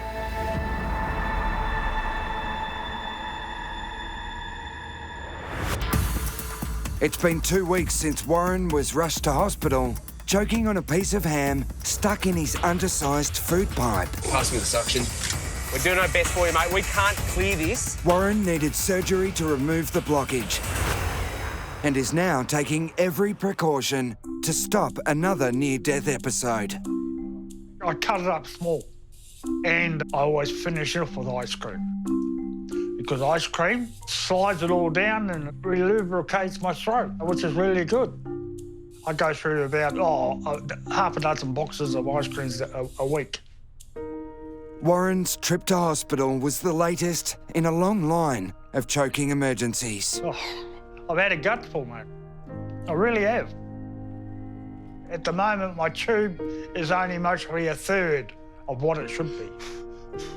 I'm reluctant to go out because I get scared and I don't want it to happen in front of people. It is frightening. It is scary. All I wanted is to be fixed. Warren is now on the waiting list for an operation to stretch his esophagus. Doctors are optimistic about the outcome. Well, it's locked up tight. Mike and Eamon had to call back up to get into Steve's locked house. That's the sound of the firefighters cutting into that little lockbox, all right? He had been collapsed on the floor for 18 hours before his niece found him. Tests revealed an infection in his legs had caused the fall. The infection has now been treated, and Steve is still considering a bracelet alarm system. I wouldn't want this to happen again. The man who lashed out and struck a young paramedic has admitted he hit rock bottom. He checked himself into rehab and apologised to Ramel. It still is a crushing pain. And it's been 4 months since Jenny called paramedics, terrified she was having a heart attack. With the family history of heart attacks, my dad died suddenly at 50. Doctors found some arteries with reduced blood flow, but after 3 days in hospital, she was given the all clear. Sadly, shortly after she came home, Jenny's loyal companion Millie passed away. She was my friend. I loved her. I still do. It was too hard for Jenny without her friend. There you go, Poppy. So along came Poppy to help Jenny stick to her new fitness regime. I do have to make a lifestyle choice if I want to live longer, like more exercise and, boring food. Good girl, walkies. Walk, salads and stuff. No cream cakes. You're a good girl, yes you are. Emergency services, tell me exactly what happened. My friend, I think she's gone into labour. How many weeks pregnant is she? 32. At Melbourne's Emergency Communication Centre, a caller is on the line asking for help for her pregnant friend. Can you see any part of the baby now? No. Is she having contractions? Are you having contractions? Yeah, she is. Okay, is this her first delivery? Yes, it is, and it's twins. Receive details. Can you please mark me en route? Thanks. Intensive care paramedic Cam is now on his way to the young woman. Reports of an early labour have him worried. 32 weeks is still considered relatively premature. It's not ideal. So if it's just some labour pains, I'd say that we'll just pop her in the ambulance and run her down to Monash. But if she's in active labour, we might be delivering twins on scene. Cam still has vivid memories of the last baby he brought into the world. An unexpected home birth on a bathroom floor. Recently, I delivered a beautiful, healthy little girl. There we go. Where's Dad? Come in, mate. The girl. It was amazing, and it was great to be part of that. But she was full term, and the mum did all the work. Are we going to smile? 99's arrived. But this one scares me a little bit. Already in the ambulance, mate. Realistically, I don't want to deliver 32-week twins before we get to hospital. Hello. Hello. How you going? My name's Cam. Active labour. This is what we're trying to work out. It seems to be constant in nature. It's not like coming and going. Yeah, right. Yeah, nice breaths, easy breaths. That's the way. Brittany's twins aren't due for another 8 weeks. Cam could be facing a risky delivery in the back of the ambulance. Is this your first pregnancy? Yeah. At 32 weeks gestation, there's so many risks and complications associated with it that it's so scary. Babies often come out unable to warm themselves. They don't have the ability to breathe properly. And when I've got possibly 2 babies, I just don't have enough sets of hands. Oh, ow. So breathe through it. Don't hold your breath. Breathe, breathe, breathe. I find city very stressful. That's because you're a farm boy. Amanda and Taz are also on the night shift and working right in the heart of Melbourne. If I have to change the whole English literature of the word city, Yeah. I will replace it by stress. So I'm going to Melbourne stress. I'm going to Delhi stress rather than I'm going to Melbourne city. Turns out there's a damsel in distress close by. A call's come in from a woman who's fallen over and can't get up. A 30-year-old female, fractured, leg. She fell down 1 step. Unable to move, ankle, minus, plus, pain, minus, ? So I don't know what kind of pain she's in. It's got minus, it's got 2 plus, and then it's got another minus, and then it's got a question mark. I hope it's a good one. Good fracture. Well, I haven't done a broken bone yet, I don't think. Really? You haven't seen a broken leg? But then I sometimes forget that she's very new into the job. I know that's a really horrible thing to say, but I hope it's a good fracture. Taz's partner is definitely still new in the ranks, but Amanda is about to achieve a major paramedic milestone. I've done a fair few dislocations, but I haven't done any fractures, so... After 3 years of study and 1 year of on-road training, the rookie will finally graduate in 2 days' time. She's done from 1 step, so but if it's she not like falls on she's fallen from Mount Everest. Yeah, but if she falls on the right angle, it'd be easy enough to do. When I finished school, I really wasn't sure what I wanted to do. And then a friend of mine suggested that maybe I should just apply for paramedicine and see how I go. And lo and behold, I got in. And it's grabbed me from day one. Ever since I've stepped into this role, I've just wondered why I didn't do it earlier. I have no idea where we are. Tonight's emergency call was made from the deserted streets of an industrial estate, and Amanda and Taz are struggling to locate their patient. We can't find this location.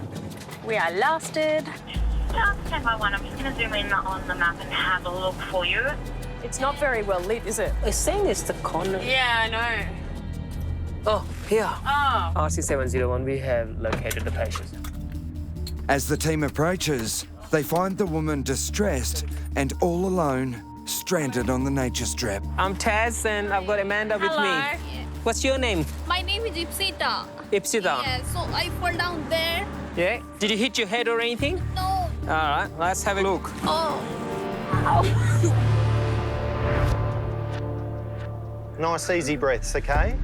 Good on you. Across town, 26-year-old Brittany thinks she's gone into early labour. Is that pain coming back again now? Where's the pain exactly, Brittany? Over here, but there's so much pressure. Yeah, okay. But no show, no water's broken, nothing like that. And you've been well throughout your pregnancy, have you? Yeah. In 15 years as a paramedic, Cam has only helped deliver 3 babies. Premature twins will be a lot more challenging. How bad's the pain when it comes on? It kills. Yeah, it kills. Have you taken anything for the pain? No. I can see she's distressed with it, but I'm suspicious that there's something else going on as well. The ambulance that got there before me have already checked, and she hasn't got any signs of active labour or any waters broken or the like, so it's my job to really try and hone down on what's happening. And you're a healthy person normally? Why? Quite severe health issues. What sort of stuff? Depression, Yep. anxiety, ADHD. Okay. She's got a lot going on. She's 26 years old. She's pregnant with twins. She's on her own. She's away from her family. You know, I feel for this girl. Breathe, breathe, breathe, breathe, breathe. When these contractions come on, this is what we're doing, like this. Breathe, breathe, breathe, breathe, breathe, breathe, breathe, breathe, breathe, breathe. In through the nose, out through the mouth. I don't actually think she's in labour, but I can't work out what's going on with this pain. Okay. Where's it coming from? Now, you said that you felt... It's got a funny shape, like, in the middle. She's obviously got pain on the right side. I'm not an obstetrician, so the best thing I can do is give her some pain relief, try and calm her down, and take her to a hospital that can deal with both. All right, we're going to get going. Whether it be the babies or whether it be some kind of medical emergency within her stomach. You tell me when another one of those big pains comes on, okay? Oh, ow, ow. Did you hit your head or anything? No. Ow. Let's have a look. Is it hurting this side? Yeah, it's paining very bad. In the deserted streets of an industrial estate, Taz and Amanda have come to the rescue of 30-year-old Ipsita. The good thing is that you are moving your leg. Yes. And you can feel my touch. Yeah. She was on her way to pick up a parcel from a freight company when she tripped and fell. Now, she's in terrible pain. Oh, I've broken, right? This is the side is very hard to break. This is more like a sprain. Oh. Well, I'm not sure if this is actually broken, but the way Ipsita is moaning and screaming for pain... Is this more here? She needs to get into the ambulance. We need to take her to hospital to get this investigated and x-ray to rule out any possible fracture. That's it. Oh, my God. Oh. My heart goes out for Ipsita. Would it be easier if you were to pull on that, darling? Her husband is interstate. She's got no immediate family members there, no friends there. That's it. We'll get out of this cold and we'll do a few things in the truck. So for us, it's time to step up, become her family, and I need to give Ipsita reassurance just to calm her down, make her feel better. Yes. These ones? Good. And you can feel my touch? Yes. Good. How's your pain out of 10? I can give... It's 5? Okay. Oh, yeah. We might just put a little splint, Ipsita, okay? And then we'll give you something for pain. Okay. Okay? Yeah. I'm looking at Ipsita's ankle, and it's definitely swollen. It's definitely deformed. But hey, Dr. Taz's gut's feeling, I think it's not broken. Sorry. Going to be a little bit painful, unfortunately. But the way Ipsita is moaning and screaming for pain, I could be wrong. It may be broken. Oh. I'm so sore from Pilates. I work so hard. Oh, I can't lift my arm above there. Nat and Leonard are starting their night shift and waiting for their first job. I need some goggles. I brought them today. So unprepared. Leonard has a systematic approach to everything in life. Before I go to work, I run through I'm like wallet, phone, keys, spare pad, pen, pen torch, spare pen torch. How often does Nat go, wait, I don't have a pen to write anything down? Well, here you go, Nat. I came prepared for you as well. Oh, hello. Found a pair. Emergency services, tell me exactly what's happened. There's a gentleman here that's feeling lightheaded and falling over. Yeah, we need an ambulance. Is he awake? Yes, he is. And is he breathing? Yes, he is. Okay, we have been called to a 70-year-old collapsing. A bowling club. Patient's now nauseated, sweaty, clammy. This could be a number of things. It could be a heart attack. It could be a stroke. Here we go. Enter via the gaming area. Someone's got their hands up. We've got a waiver? Yeah, we've got a waiver. Okay, brilliant. As Nat and Leonard arrive at the bowling club, their patient is just inside the entrance. Hi, I'm Natalie. Who have we got here? Hello, sir. Jimmy. Hi, Jimmy. What's going on with you tonight, Jimmy?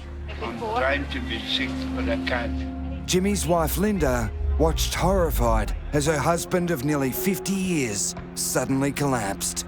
He says, I'm not feeling 100%. And he got up and he went to the toilet and he didn't get very far before he fell over.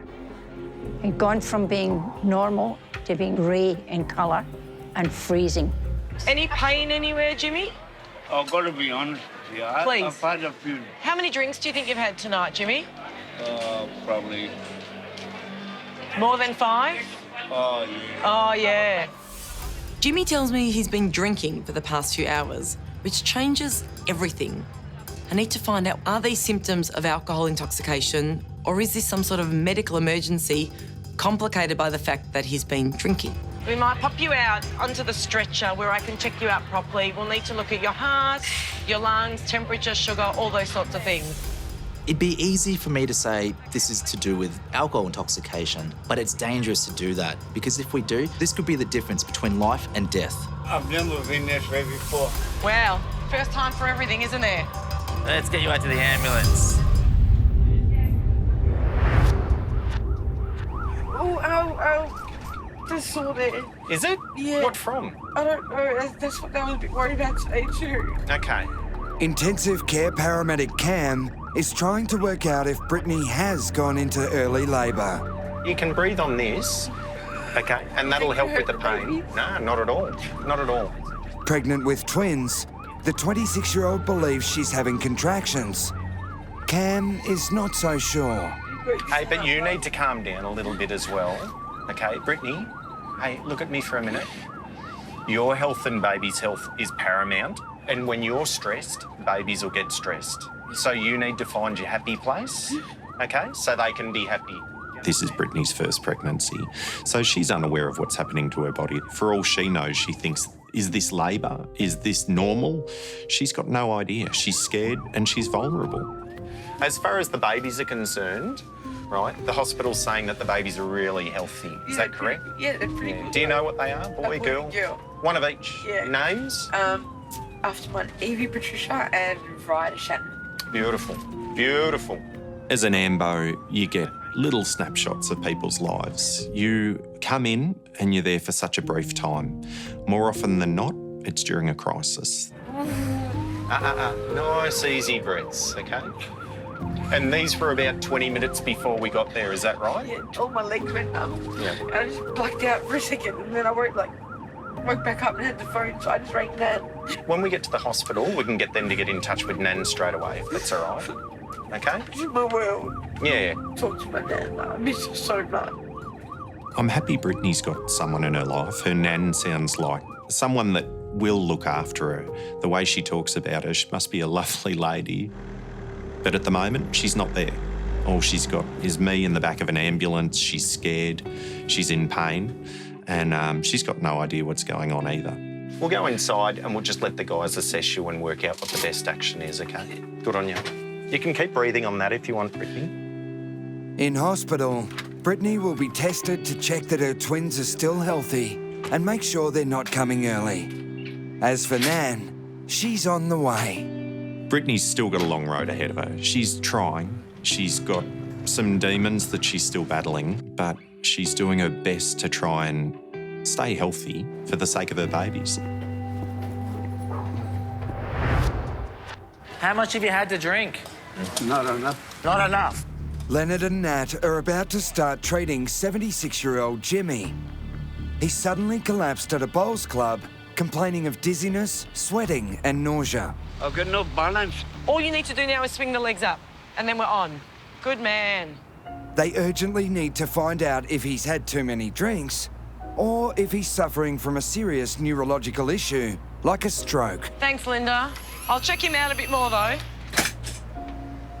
Just don't know what happened to him. I'd be devastated if anything had happened to him. He means the world to me. Lift up both hands, grab hold of my fingers. No, hold on to my fingers. Squeeze. One of the ways that we can test for stroke is to form a grip strength, where we see if one hand is weaker than the other. We get them to smile. We need to see if they've got any facial droop, and to get them to talk, to see if they've got slurred speech or an inability to talk. So what's bothering you the most? Very dizzy. So you're dizzy? As soon as I stood up and I said to Linda, have we got to go? And I stood up and I fell over. I couldn't even walk. This is a really difficult case because alcohol intoxication can present with identical symptoms to a stroke. But we need to make the right decision because it can have massive implications on his health. There's no chest pain, is there, Jimmy? Jimmy? Yeah. Hello, where did you go? What happened there? I was just thinking. You were thinking? I'm asking Jimmy all these questions, but he's just not answering me. He's vague in his responses. It's really hard to work out what the problem is when the patient's not giving me much to work with. I feel as if I can't even think. You understand what I'm saying? I do. Outside, Jimmy's wife is anxiously waiting for news. The couple are regulars at the club. Linda runs the raffle every Friday, while her hubby has a few beers. I was a nervous wreck. I was just shaking. I didn't know what to think because I didn't know what was going on in the ambulance. I'm going to ask the wife. I was definitely frightened that there was something dreadfully wrong and that I could have lost him. Do you think he was drunk or No. he drinks more than that normally? When he was talking to me, he wasn't slurring his words. He could speak normal. He was speaking to me normal. He just couldn't get up without falling over or... All of a sudden, it seemed to get him like that. It was really helpful to talk to Linda. She was able to tell us that what was happening to Jimmy was not normal and that he was not just drunk. So I knew that something serious was happening tonight. Neurological symptoms can also present with dizziness, vomiting, unsteady walking pattern, all of which you're complaining of. Yes. But all of which present with alcohol intoxication as well. I can't differentiate between the two, and that's why we'll take you for a checkup. If Jimmy is having a stroke, then we need to get to the bottom of it straight away, start moving to hospital as soon as possible. Now I'm getting a bit of a headache. Okay.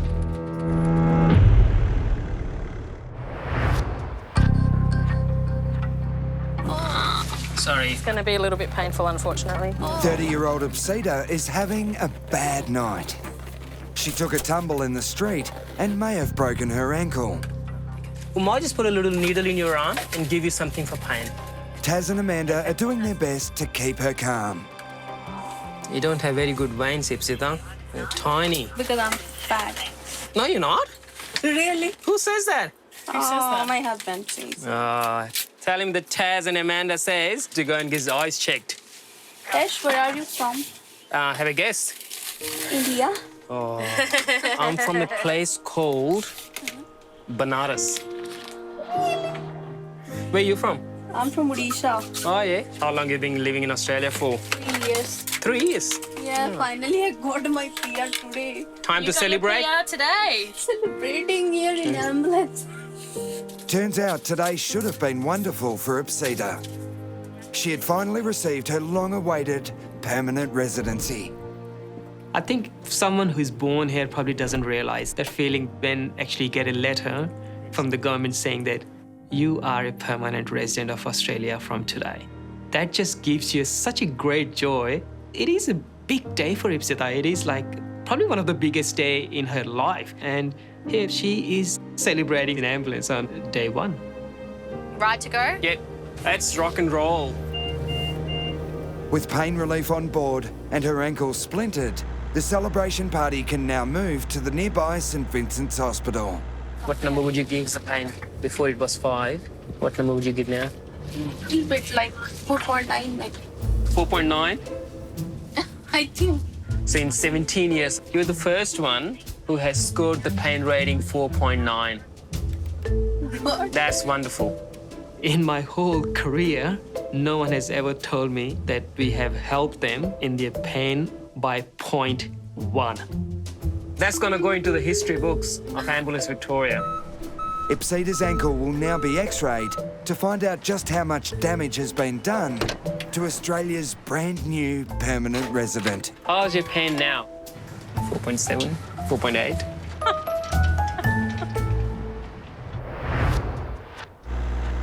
Pop them on and tell me if you can see me clearly. Yes, Okay. Do you feel dizzy at the moment? slightly. Nat and Leonard are worried 76-year-old Jimmy may have had a stroke when he suddenly collapsed during a night out with his wife. You feel dizzy or is the room spinning around you? No, there's no spinning. this Not time. spinning, but you feel a bit dizzy in your head. Jimmy's becoming increasingly vague. His speech is slurred and he's struggling to answer questions. At the moment, what's bothering you the most? One is thinking. So a bit foggy. Yeah? As they arrive at the hospital, Jimmy's responses are becoming even more erratic. Do you feel better now than you did half an hour ago, do you think? Because you fell over, didn't you? No. You didn't? You told me you fell over twice. Yeah, well, I did fall over because the...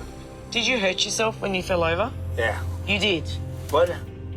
Jimmy will have immediate tests to find out if he's had a stroke. I think I'm a bit confused. Yeah, me Are too. you? Okay. I'm glad we got Jimmy to hospital safely. Let's take you inside.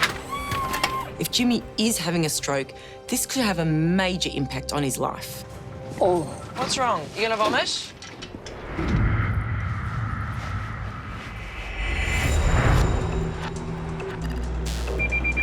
We've got a job. Water broken on the bus. Yes! It's the start of a new day for Mike and Eamon, and it's going to be interesting. You're the expert at catching babies, mate. So, what have you called 4 now? If so far, the first thing that goes through your head on your way to an imminent delivery is shoot, like a little bit of panic. Patient is on a bus and her waters have broken. The length of her pregnancy is unknown at this stage. If it's a boy, you've got to get her to name it after you. Oh, I'll be pushing very hard. Yeah. But even if it's a girl, Eamon is a wonderful name for a girl. Oh. I think every Ambo makes the joke when they go to a woman in labour that they want that baby named after them. I don't think we ever actually expect it'll happen, though. Oh, we've got an update. All right. So she's at a bus stop. She's 32 years old. Yeah. She's in her first trimester. I suppose that adds a level of complexity to the job. Early pregnancy bleed can be normal, but yeah, water's broken definitely sounds unusual. It can mean any number of things. Perhaps it could be misinterpreted as something. Is that someone waving? Just gonna prop in here. Arriving at this scene, this woman is on a bus in a very public place, so we need to make a pretty snap decision on what the game plan is going to be. Hello, guys. Okay, thank you. Everyone has cleared out except our patient. She could be in a lot of trouble. My name's Eamon. I've got Mike with me. Hello. What was your name? Charnally. Sharnally. Your waters have broken, I understand? Yeah. Okay. I can see how nervous she's looking. She's obviously really worried, and that's starting to get me pretty concerned as well. What I want to do is I want to get you off the bus and into our ambulance, just so I can give you a bit more privacy and I can assess you a bit better through there. Do you think you'll be able to take a few steps for us so I can check her out? It's legit. So we'll come this way. Emergency services. Tell me exactly what's happened. My husband just can't breathe. Short of breath, is he? Yes. Is he changing colour? He's very, very pale. 99 received, thank you. Micah paramedic Cam is on his way to the man in trouble. So I've just been requested code 1, so lights and sirens, by an ambulance that's on scene with a 76-year-old male who's extremely short of breath, though that's all I've got to go on at the moment. There's so many things that it could be that leads to shortness of breath. Hopefully we get a little bit more information just before we arrive, so at least I'm prepared as to what I'm going to walk into before I do walk in the door. This patient's going to be unwell. I know that already because I've got a crew on scene requesting an intensive care paramedic quickly. Hello. G'day. Hello. What's your name? Mrs. Yenna. Mrs. Yenna. Hi guys. Hello. We've got Philip here. Unknown issue, quite blue, non-responsive. By the sounds of it, Philip was critical when they walked in the door. They said he was blue, unconscious, barely breathing. Did he complain of a headache or any problems today? Has he been well today?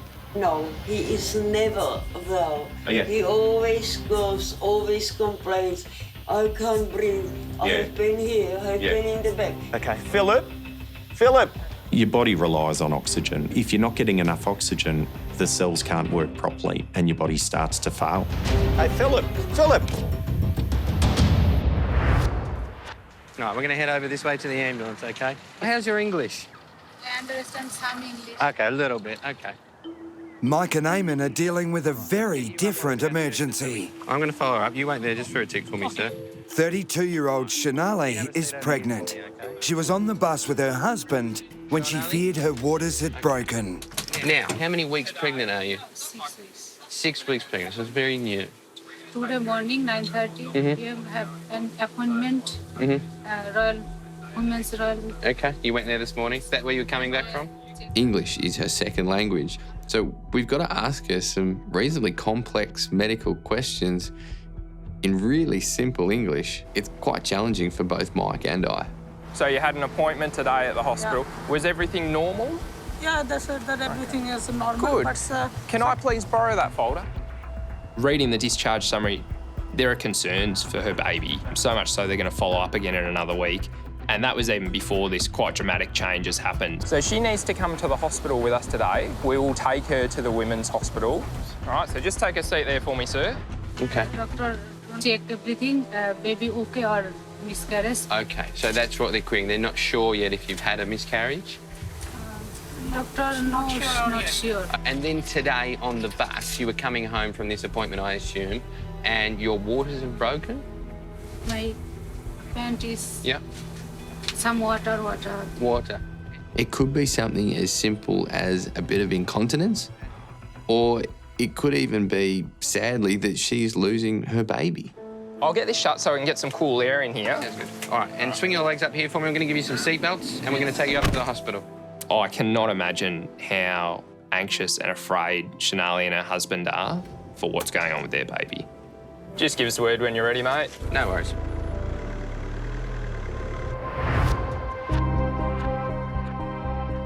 Philip! I just don't understand why he hasn't woken up a little bit.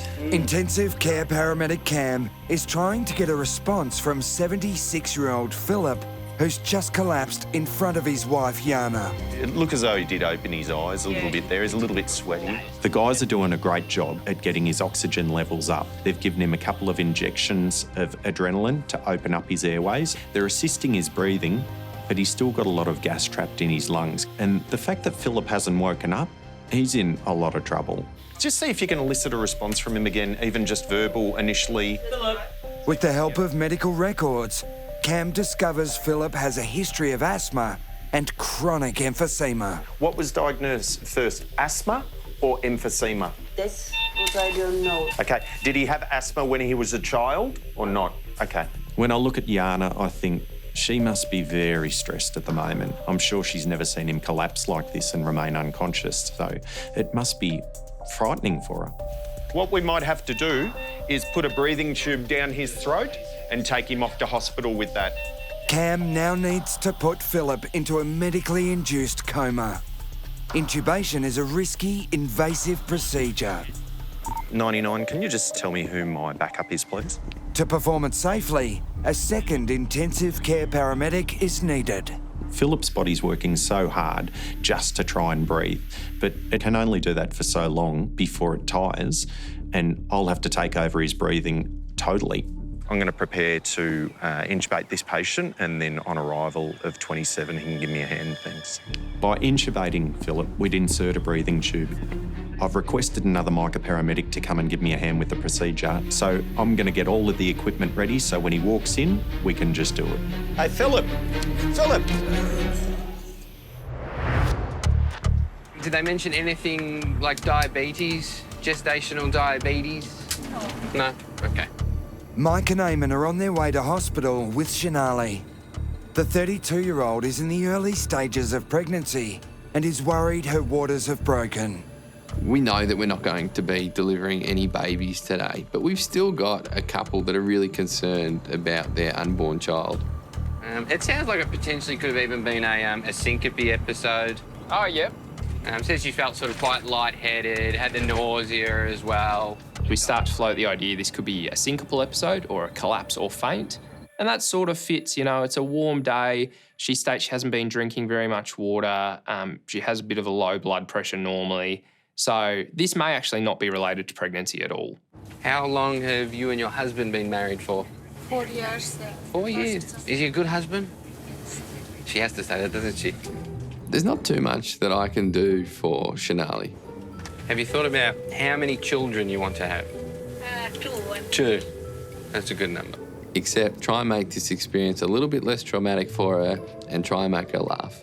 You know, a very good name, the best name for a child, Eamon.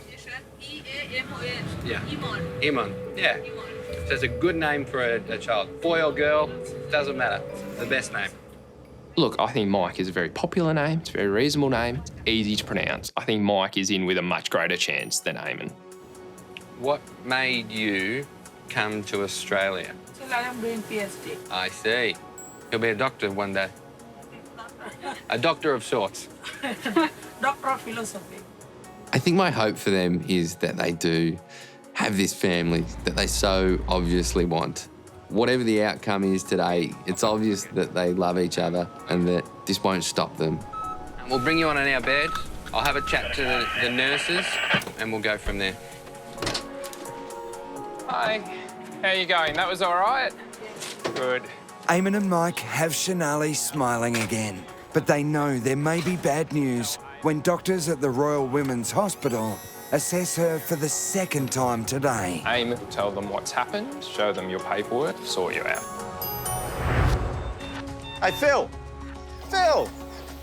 How are you, buddy? Cam is still trying to wake emphysema patient Philip after he collapsed at home, struggling to breathe.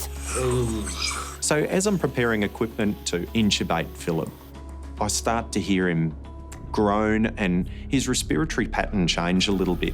He's showing signs of waking up. I'm going to leave him how he is, get him onto a vac mat. We're going to slide him out into the back of the truck and reassess. It'd be horrible to wake up to this sort of thing. As his brain starts to come to a little bit, he would have heard all these strange voices in his house and feeling something in his mouth and all this equipment. It must be very scary not knowing what's happening. OK, pull that out. Suction, suction, suction. Thanks. As Philip starts to regain consciousness, a second intensive care paramedic arrives. Cam will now have backup in case he needs to insert a breathing tube. When my other Micah paramedic arrives, it is relief.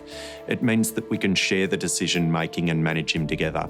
So what we're going to do, Yana, is we're going to slide him out and onto our ambulance stretcher and put him in the back of the ambulance, OK? And then off to Dandenong Hospital, but I'll have a little bit of a chat to you before we go. I'm sure she's seen him sick before, but not this unwell. It must be terrifying. With Philip's condition improving slightly, the team is using an evacuation mat to move him to the ambulance. Hey, Phil, it's OK. It's the ambulance. We reevaluate and decide that we're not going to intubate Philip now. We've got a relatively quick trip to the hospital. He's responded to our treatment, but there's always a chance that he's going to deteriorate and we might have to flick back to plan B. Philip, do you have any pain? You don't have any? I just can't breathe. I just can't breathe yet. OK, we're going to get going. This medicine is trying to help you breathe. Do you understand?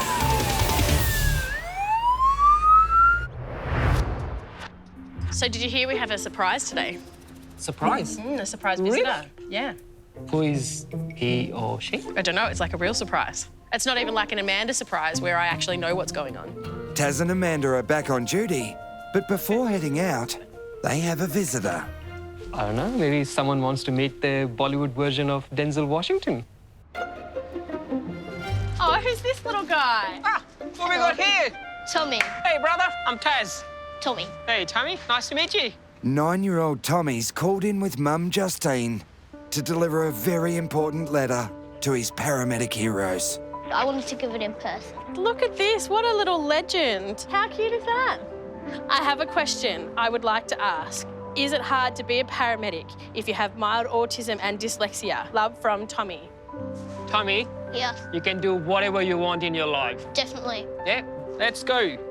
Some people want to be footy players, soccer players, but I've just always wanted to be a paramedic. Oh, Tommy, we got a code 1. We got to put on the lights. Beautiful. Off we go, nice time and to safe. save someone's life. I had that dream of becoming a paramedic, and looking at Tommy, I could see a little Taz in him. So this is our medication bag. You know, sometimes we need to put a needle in. Am I getting one now? Nah. It just reminded me of my struggling days and my challenges coming from a different country, hardly knowing any English, but I had that dream. The only thing I can tell Tommy is that just don't give up and you'll get there. All in your hands. Do it. I have never seen a child so excited to see just something that we take for granted every day. And it's such a special thing for him. And he's so determined. There's no doubt in my mind that he's going to make this dream come true. All right. Tommy? To keep the dream alive, Taz and Amanda have a gift for Tommy. You are graduating as a student paramedic. Yes. How cool is that? And I will do the honor from one side. Do you know, Tommy, this is one of the proudest moments you'll ever have because this is what I felt 11 years ago. Oh, was it? Yeah, when someone gave me my epaulets. So well done. And now you've got proper ones. High five, Tommy. It's a very special moment for me, but especially for Amanda because she's congratulating Thomas for starting a paramedic journey. But on top of that, she's just a few hours away from graduating to become a qualified ambulance paramedic. See you later. He's loving it. It's good. I like surprises. Yeah, it was great. Yeah.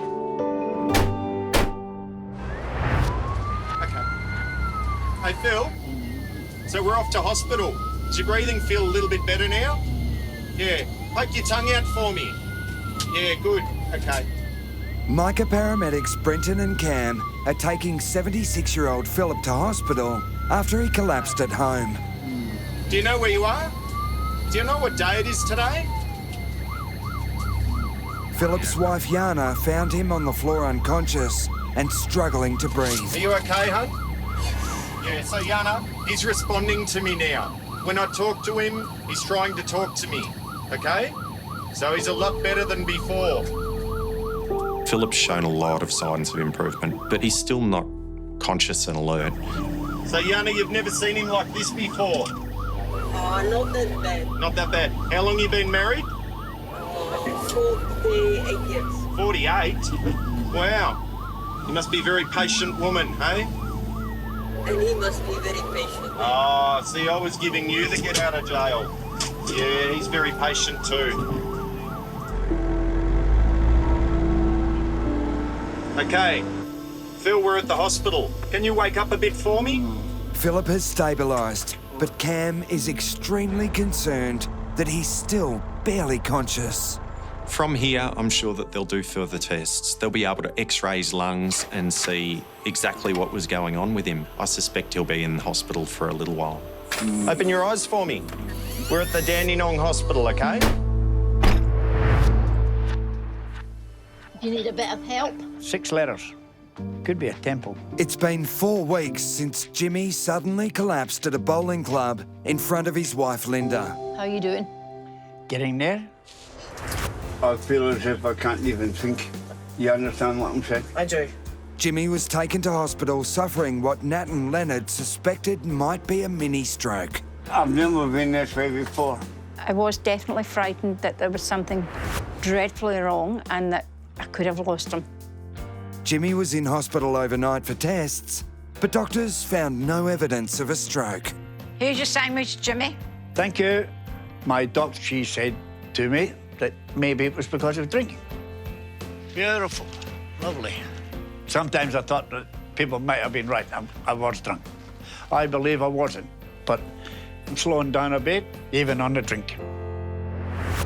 Hey, Phil. Phil, how are you, buddy? Cam's patient Philip was closely monitored for 4 days and was sent home with oxygen to help with his chronic emphysema. Mike and Eamon were called to help Shanali when she feared her waters had broken on a bus.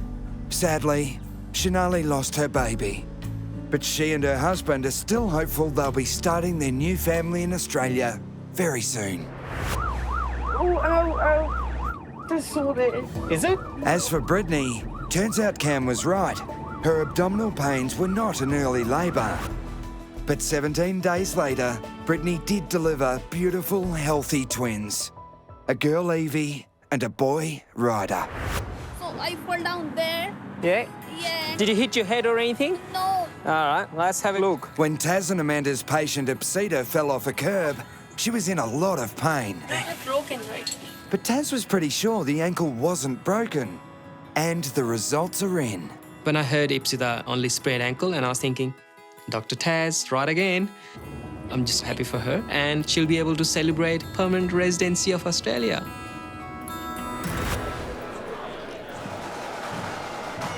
And finally, it's Amanda's very special day.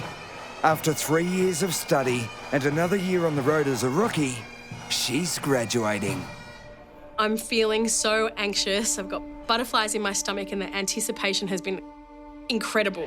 You look a little nervous. I am super nervous. I don't know why. Well done. Thank you, honey. Veteran paramedic Taz has been Amanda's partner and mentor.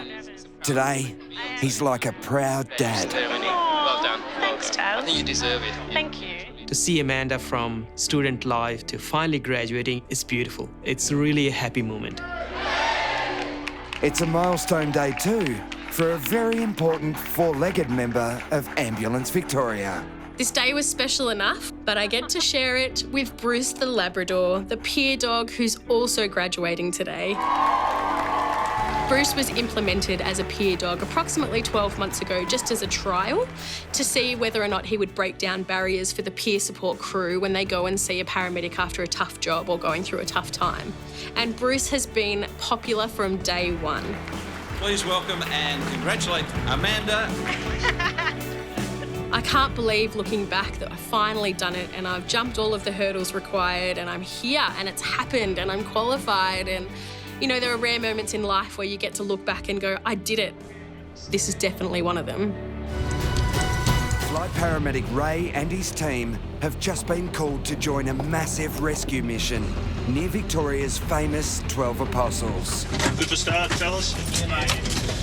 A tourist has been swept out to sea and a local surf lifesaving boat with 3 volunteers on board has capsized trying to rescue him.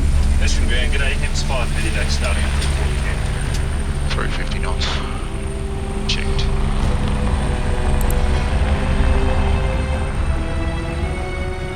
We've been sent down to Port Campbell.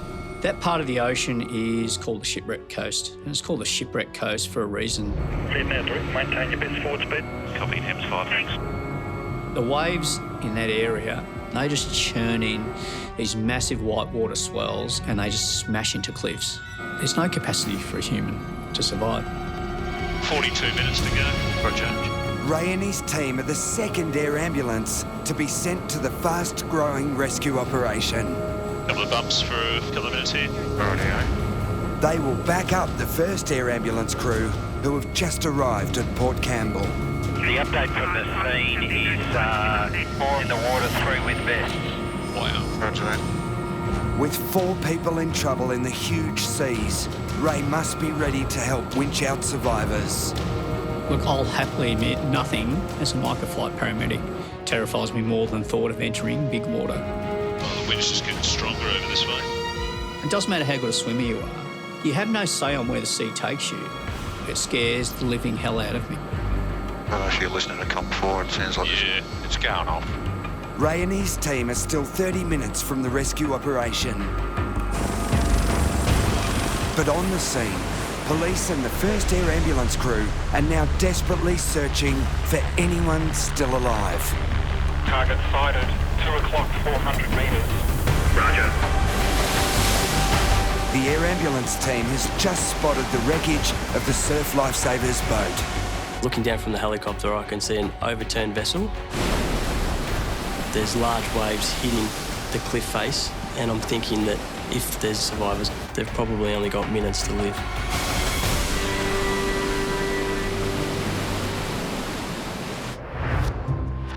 Do you want to have a hit? I only know how to play cricket. Well, I can teach you. Back in Melbourne, it's a very different day for Taz and Amanda as they wait to start their shift. Oh, yes! So far, Indian-born Taz is copping a hiding. Mate, it's not a cricket bat. Do you want to see Sachin Tendulkar shot? Go on, Sachin. How's that for a cover drive on a table tennis? I was born in a working class family. Come on. My only luxury was a cricket bat made up of some rotten wood. You ready for the six? My mum used to wash clothes by beating the clothes with that. And in the spare time, we were using that as a cricket bat. Oh, no. Beaten by a beginner. Luckily for Amanda, it's time to hit the road. All right, Razzmatazz, we have been dispatched to a 62-year-old male with chest pain. Whenever we get a job and it's chest pain, the first thing we think of is a heart attack. Not clear, not clear, not clear, not clear. Clear. And when you have a blockage in the heart, every second counts. This one. Knock, knock. Hello. Are we here for yourself? Yeah, my name's Amanda. I've got Taz with me. Are there some lights? Put the blinds up. What's your name, darling? Colin. Colin, what's happened today? Got this little pain there in your heart. Yeah. Have you had this pain before? Yeah. You have? It's pericarditis. Oh, you have pericarditis, do you? Have you had an attack this bad before? Not this bad, no. This is the worst. OK, can I just get you to take your jumper off so I can... Colin suffers from pericarditis, a painful inflammation of the outside lining of the heart. I've had 3 heart attacks, 2 strokes. OK. But he also has a worrying history of heart attacks. Just going to take your blood pressure. So the pain is right in the middle here? Yeah, right here. Does it radiate anywhere else? Does it go down legs, jaws, hands, back? Sore in the back. You are sore in the back? Colin has a lot of risk factors. He's got stents put in, he's got pericarditis. Colin is quite a basket full of worrying red flags. So you've had this pain all day? I've had it 3 days. You've had it for 3 days? Yeah. OK. What number out of 10 would you give this pain? About 10. So it's a 10. Pericarditis can get worse and worse and worse and can lead into cardiac issues. Sometimes, if completely ignored and not treated, can have lethal or fatal consequences.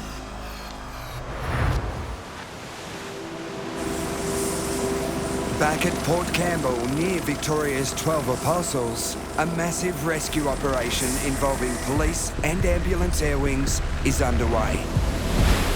A tourist has been swept into the sea and a rescue boat has flipped over, throwing 3 local lifesavers into the massive swell. Target now 3 o'clock, 200 metres away. Target sighted. Roger. On board the air ambulance, flight paramedic Matt has just spotted one of the lifesavers. So we look down from the helicopter and see the first survivor. He's a small black object amongst surging white water and large breaking waves. We come up with a plan that the pilot and crewman would position me and I would try and grab him. I knew that it was going to be the most dangerous and challenging thing I'd have to do. As Matt gets ready for the winch, flight paramedic Ray and the second air ambulance crew are still 10 minutes away. Temps for winching the first one, 3 others in the water. I can really just look down onto my right side and I'm seeing the ocean. It's identical to what we're going into, and it's as big as I've seen it for a long time. And we'll keep proceeding until they're all accounted for. Checked. When you're in surf that big, unless you've got a flotation device, you're not going to survive. Can you just go with that sit rep, please? As more updates come through, Ray's fears for the other 2 surf lifesavers are confirmed with shocking news. 2 are face down, unable to get to it, leave the BTC. We were informed that 2 of the people in the rescue boat won't make it. It's horrendous on every scale. They're fellow emergency workers who's put everything on the line to go and do something totally humanitarian, and it just hasn't worked this time. Meanwhile, at Port Campbell, the pressure is now on flight paramedic Matt to save the last surviving surf lifesaver. Paramedics on the way down, 20-footer cable below, height position good. But the 37-year-old father of 2 is also putting his own life on the line. When I'm put in the water, I'm hit by a large wave from behind. The survivor wasn't making any attempt to swim to me, and I'm thinking that he's severely injured and he's physically exhausted. The human body's not designed to survive in those conditions. He's not going to stay alive for very long. Height position's good, maintain. Roger. So it's incredibly difficult to see anything amongst the white water. One minute I can see him, the next minute I can't. It's intimidating, it's confronting, and it's scary. All right, I have a thumbs up. Taking the weight. Survivor is clear of the water now. Finally, after several attempts, Matt hooks on his patient, but he still needs to get him safely into the chopper. Once we're lifted out of the water, the tension comes on the strop and puts pressure on his back, and that's when he starts to scream in pain. I can see that he's bleeding from the head. I'm worried that he might have a fractured pelvis. He needs medical treatment now. Paramedic and survivor approaching the step. Paramedic and survivor are at the door. Your reference. Roger, my reference. Matt and his crew are now taking the survivor to a nearby beach where local paramedics are waiting. They will then go back to the ocean to continue the search for the missing tourist. Meanwhile, the backup air ambulance crew with flight paramedic Ray is now almost at Port Campbell. Just confirming, the fractured pelvis is on the beach. Is that correct? Yeah, that's perfect. Roger that. Ray's job will be to airlift the badly injured lifesaver off the beach and take him to a trauma centre in Melbourne. I can see him right down below 1 o'clock on the sandbar. Yeah, got them sighted. Okay. But there's a problem. Hold on, guys. So him's forward said don't land on the beach. Okay. There's too much sand. Unfortunately, we can't land. We're trying to find a spot somewhere near, but there's no beach big enough. Ray's team is now under pressure. The patient has survived his ordeal in the ocean, but injuries could still kill him. Yeah, just bugger all landing side here.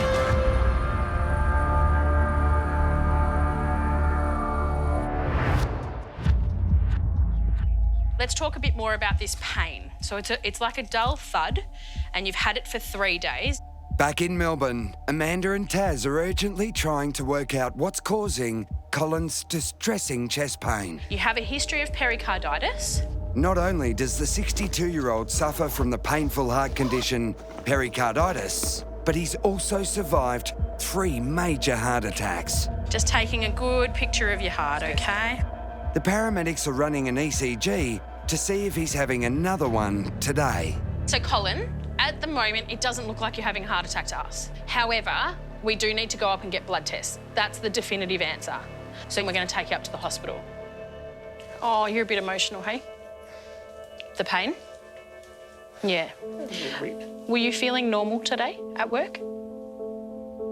And I'm a truck driver, I do B doubles, and at the moment I'm a wreck. Oh, Colin. That's hard, isn't it? And do you know what is the worst thing for you? Stress. Where do you girls come from? What do you mean? You're all absolutely amazing.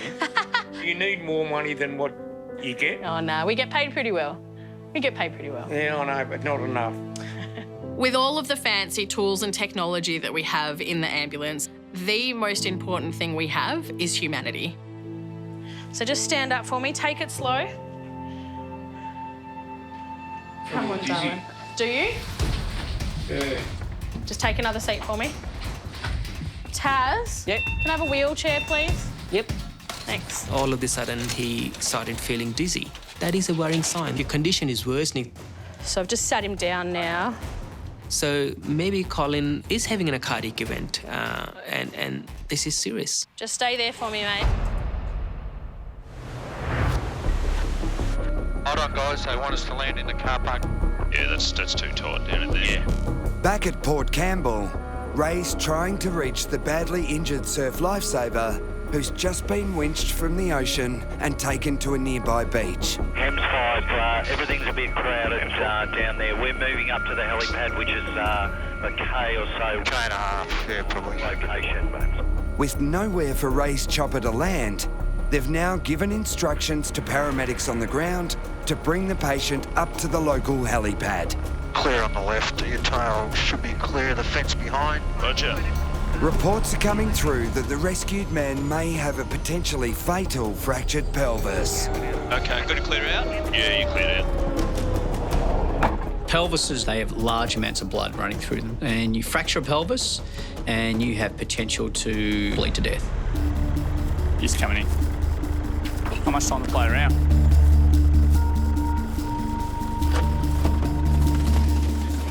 How you doing?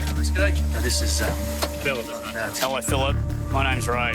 So Philip was out performing a rescue with rubber ducky, overturned in rough seas, in the water for approximately 20, 25 minutes. Yep. Was brought out.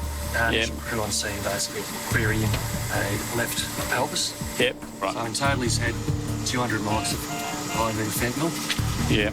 100 milligrams of IV ketamine. Cool. You guys happy to roll? The sooner we get him up to Melbourne, the better, right? Absolutely. Okay. So when I see Phil for the first time, he's grey, he's cold. If he's got a bleed internally, there's very little I can do to influence it. So I need Phil in hospital as quick as possible. Despite being given plenty of pain relief, Phil is still tormented. He is the only surviving member of a 3-man surf lifesaving crew that tried to rescue a tourist in trouble.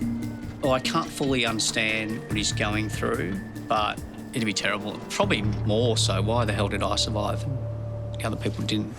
Phil's partner Annie has rushed to the helipad to be by his side. They've been together for 30 years. I had Philip. ketamine diffusion. Hey. You got some ketamine. I can't go with you. He has had. You're going on the helicopter? Yeah. I thought maybe he was dead because the colour of his face was terrible. Okay, your guys' call. All right. On 3, 1, 2, 3. Philip's pretty tough. He's not a whinger, so that's why I knew when he was making noises that he was in a lot of pain. Yep, good to go. They were saying, we don't know whether he's losing blood. I was just thinking, what happens if he dies on the way there? I wish they'd hurry up and just get him to the hospital.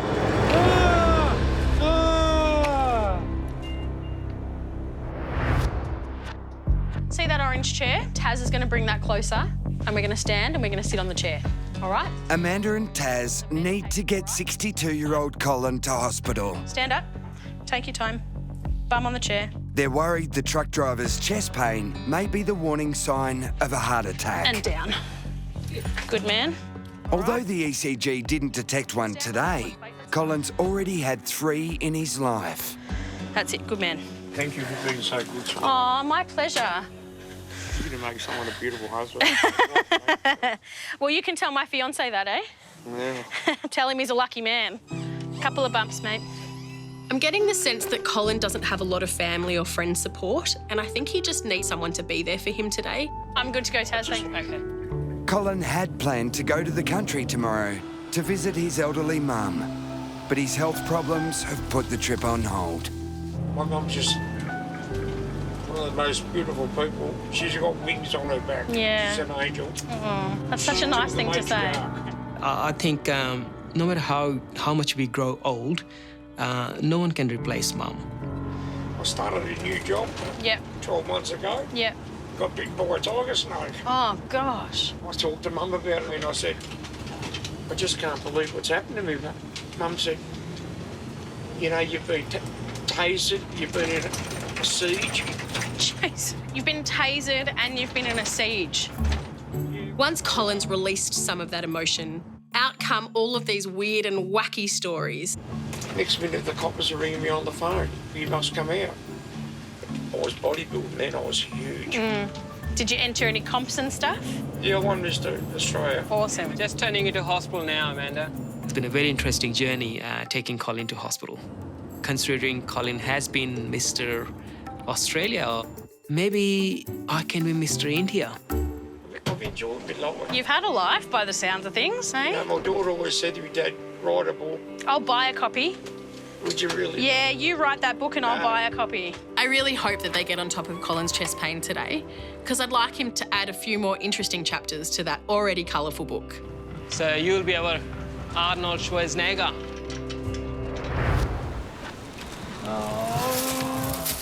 Sorry, that... Philip, where's that hurting? Back in the tiny township of Port Campbell, veteran surf lifesaver Phil is clinging to life. In a dramatic rescue, an air ambulance team has just winched him out of the huge seas off the southwest coast of Victoria. Intensive care paramedic Ray is worried Phil has a deadly fractured pelvis. Yeah. Okay. He's pretty tough. Phil's partner Annie is terrified she'll never see him alive again. What's he do for a living? He's Lieutenant of Fire Brigade, is he? Hold your arm up for a second. I'll give you that, Nat. Philip likes to look after people and make sure they're safe. He was brought up his whole life with a family that served the community, and that was just his part of his whole life. He didn't know anything different. Thanks, boy. Ooh. What's going on, mate? Today, Phil and two of his volunteer mates had given up their Sunday to try to save a tourist in trouble. Tragically, their boat capsized in the huge swell. The other two crew members didn't make it. Yeah, mate, you're Alrighty, all clear right? You are clear left. Lifting.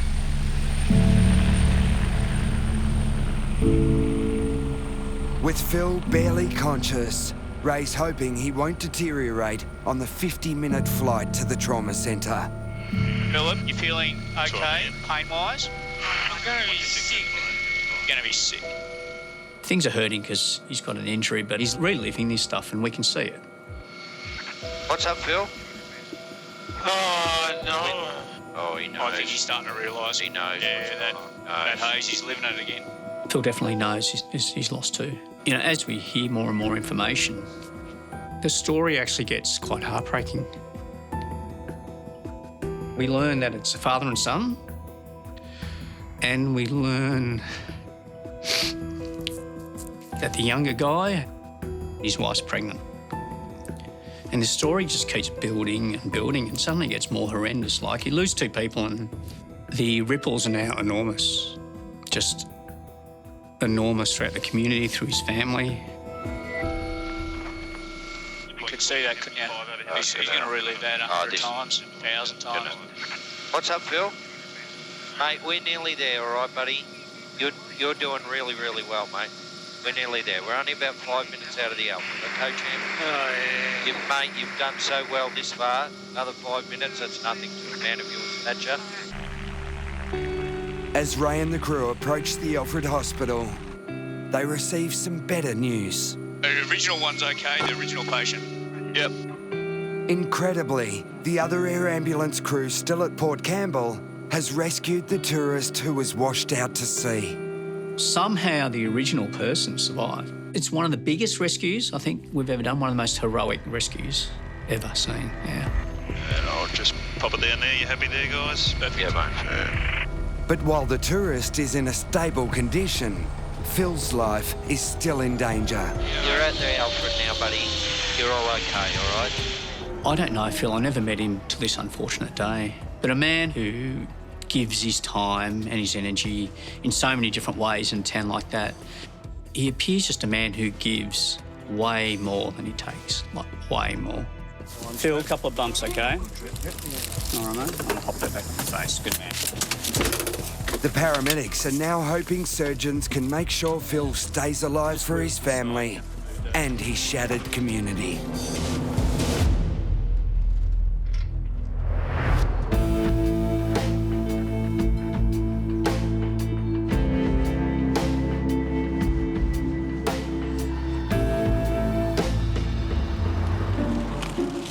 Do you want one? No, not yet. I'm going to wait for all of its glory. Intensive care paramedics Cam and Dodsey are on the night shift and trying to sneak in a quick bite between cases.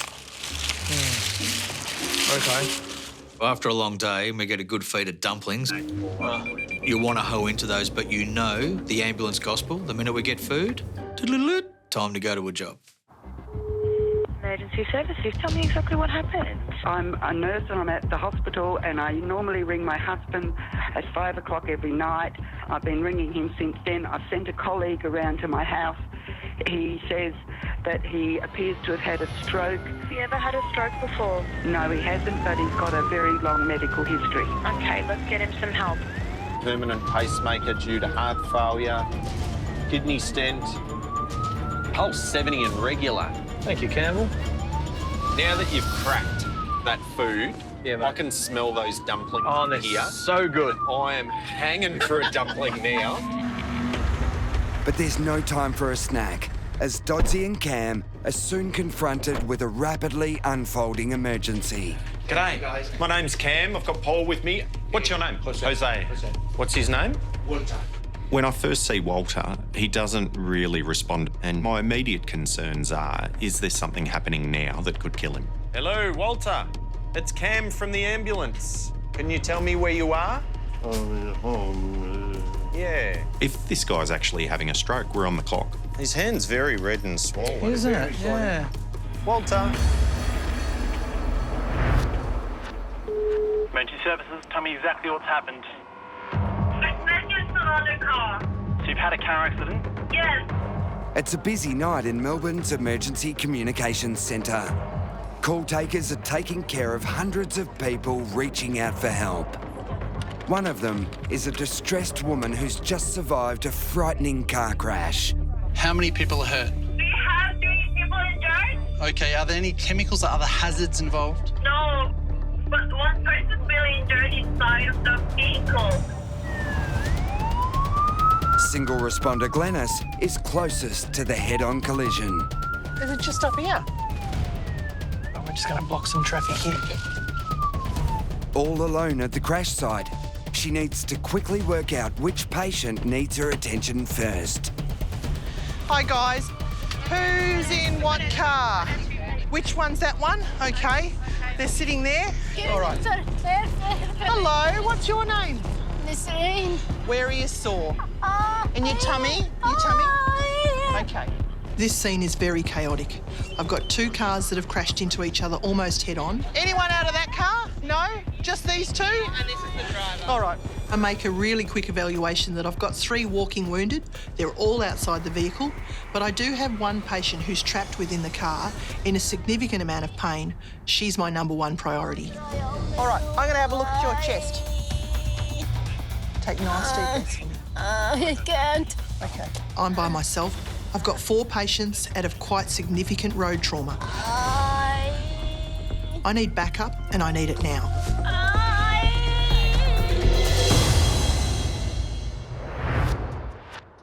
Walter, why are you so tired?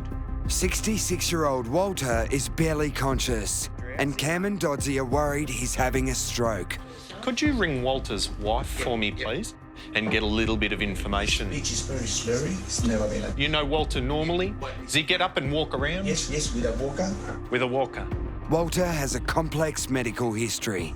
His friend Jose rushed to the house when Walter's wife was unable to reach her husband on the phone. It's already underway. Excellent. That's okay. Jose, could you do me another favour? If you wouldn't mind trying to find some of Walter's medications? Walter, let me have a look at your pupils. Oh, they're pretty small. Do you take medications for pain? They're very small. We realise that his pupils are pinpoint. This can be related to stroke, but it also makes us think about perhaps some of the medication that he may take, because that can also lead to pinpoint pupils. So is this stroke, or is he actually accidentally overdosed on some of his medication? All endone gone, so I don't know whether... All the endone gone. Walter, did you take your medications tonight? Endone's a narcotic pain relief medication, and then we find that there's quite a few missing out of the box. Well, if this is an overdose, it can slow his breathing down to a point where he could stop breathing altogether. I'm going to give you some oxygen. How's that sound? There you go, man. As the second paramedic team gets there as backup, Walter's wife, Robin, arrives home. So can you tell me a little bit about your husband? He was perfectly fit until about 2012 when they found a massive aortic aneurysm. Take a breath. It's all cool. I'm sorry. It's all good. Any history of stroke? No. Walter suffers from retroperitoneal fibrosis, a rare and painful condition of the abdomen. He has neuromas from the surgery. From surgeries, and that's why he's on the endone and stuff. But nothing that... So cognitive function talks like us now, with an accent, American accent. It's very hard for me to see him in a lot of pain. If you ask him, how you doing, Walter, he'll tell you, well, I'm still alive. Walter, a couple of confronting questions. Would he do anything to harm himself in the way of medications? Not that I'm aware of. If Walter's body's not metabolising his normal pain medications as well as they could, or he's accidentally had a few more than normal, his oxygen levels are extremely low. It can get to the point where your breathing gets that shallow, you stop breathing, and eventually it could be catastrophic and lead to death. Reach up and grab my hands. Reach up.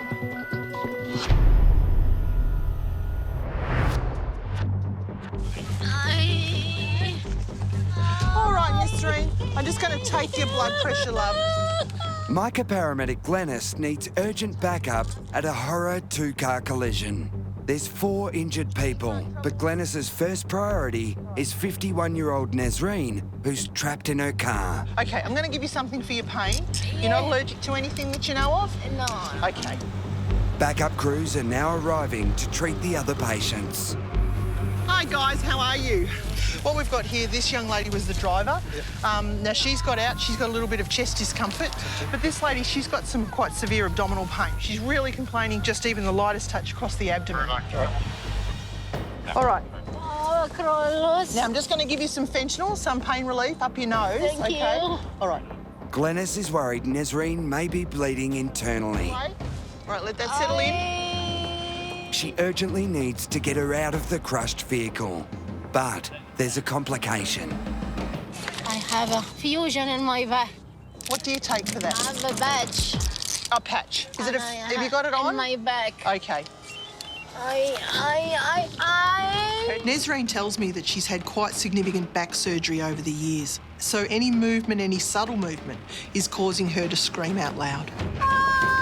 There's a collar on to protect your neck, all right? Thanks, mate. That's it, you're doing well. Relax. All right. Restrained's not trapped by the metal around her. She's trapped physically because of the amount of pain she's in, and it makes it very difficult to get her out.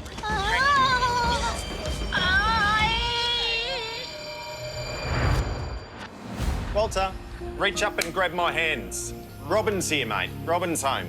Walter's wife, Robin, has just rushed home to find her husband comatose on the couch. Do me a favour, Walter. Open your eyes.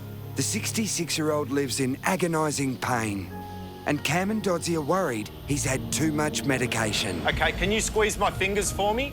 If this is untreated, it could certainly lead him down the pathway of respiratory arresting and dying. He's on the nod. Can you drive me some Narcan? Absolutely. They're now giving Walter the drug Narcan to reverse the effects of a possible overdose. I'm going to give him some medication just in case it is a little bit too much pain medication to wake him up a little bit. I found the situation very frightening. I've never seen Walter like that before in all the years that we've been together. Bit of a sting, Walter?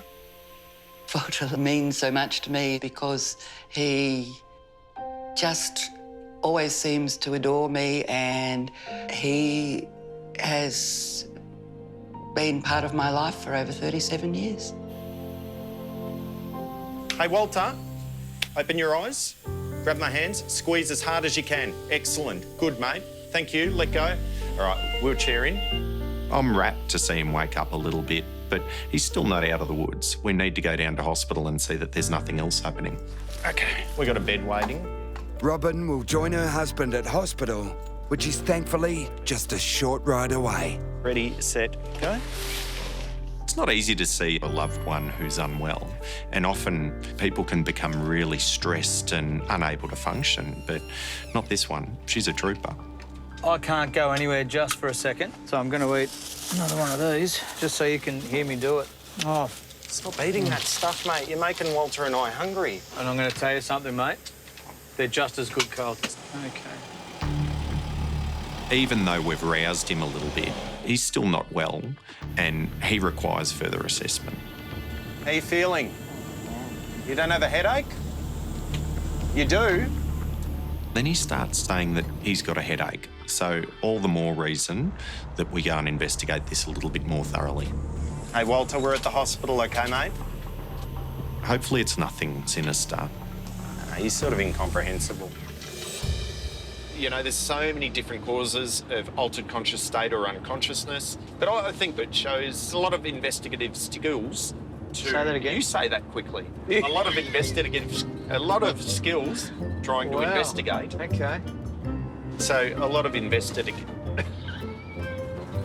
So, such a professional. Professional, Doc. Such a professional. Everyone needed the dickhead sidekick, mate. You know, Martin had Lewis and Cheech had Chong. Batman had Robin. Are there any dumplings left, or do I have to go back and order some more? I'll give you the last one.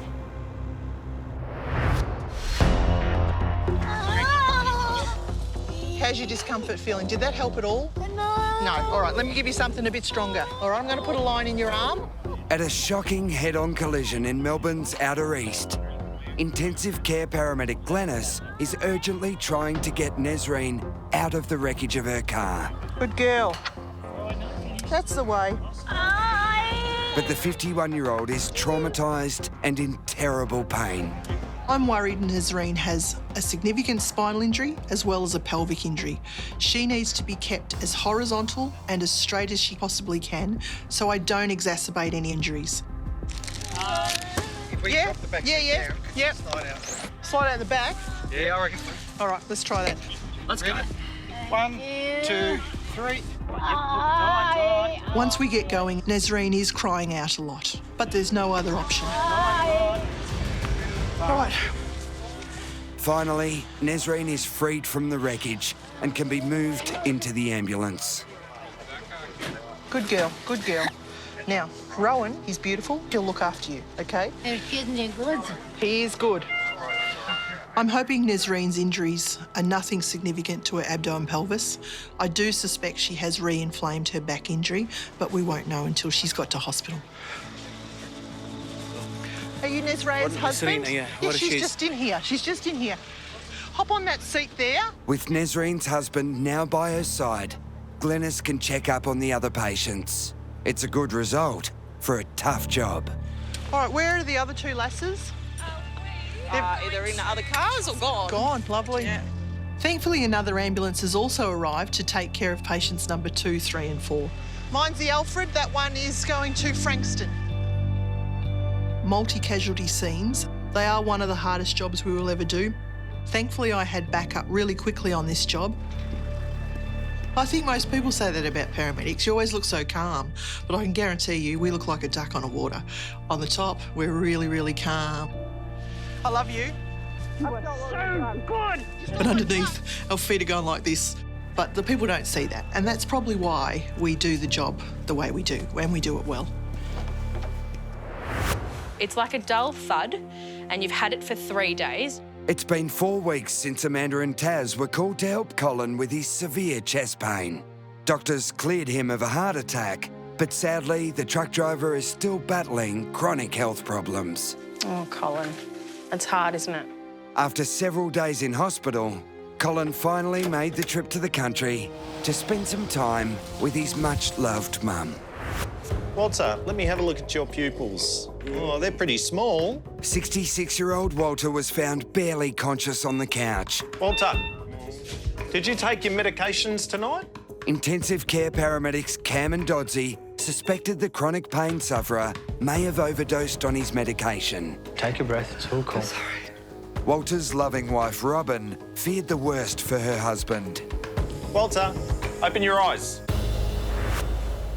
Hello. Just boiled the kettle. Would you like a cuppa? Yes, please. But after just 1 week in hospital, Walter was able to return home. How are you feeling? Not too bad, not too bad. I'm alive. Doctors ruled out a stroke and suspect Walter did accidentally take too much morphine for his pain that day. His medications have now been adjusted. It's just one more thing that has happened to me. My wife, she's been a great support. Love her to death. Maybe we could go to lunch together on Thursday. Yeah, that'd be good. Our life has now changed a lot, but I'm okay with that. I've still got him, so that's really great for me. But this lady, she's got some quite severe abdominal pain. Single responder Glennis was under the pump when she was the first paramedic to arrive at a horror two-car collision. Now, I'm just going to give you some fentanyl, some pain relief up your nose. Thank you. All right. 51-year-old Nazreen was suffering excruciating abdominal and back pain as she was moved out of her crushed vehicle. 1, 2. Tests showed deep bruising to her chest, but fortunately, no spinal damage. Good girl, good girl. Temps for winching the first one, 3 others in the water. It's been 2 months since volunteer lifesaver Phil was winched to safety in a daring air ambulance rescue on the southwest coast of Victoria. Paramedic and survivor are at the door. But on that disastrous day, 2 other local heroes, a father and son, were lost as they tried to save a tourist in trouble. Despite surviving the ordeal in the massive seas, Phil was seriously ill as he was airlifted to hospital.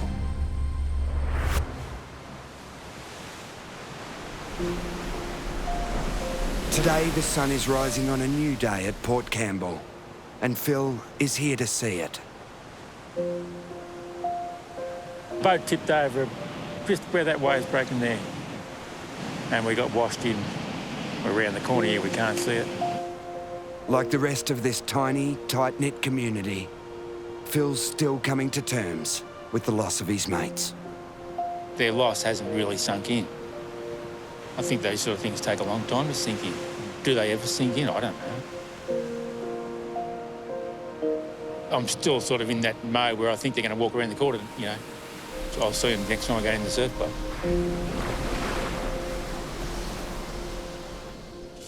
Come on, Max.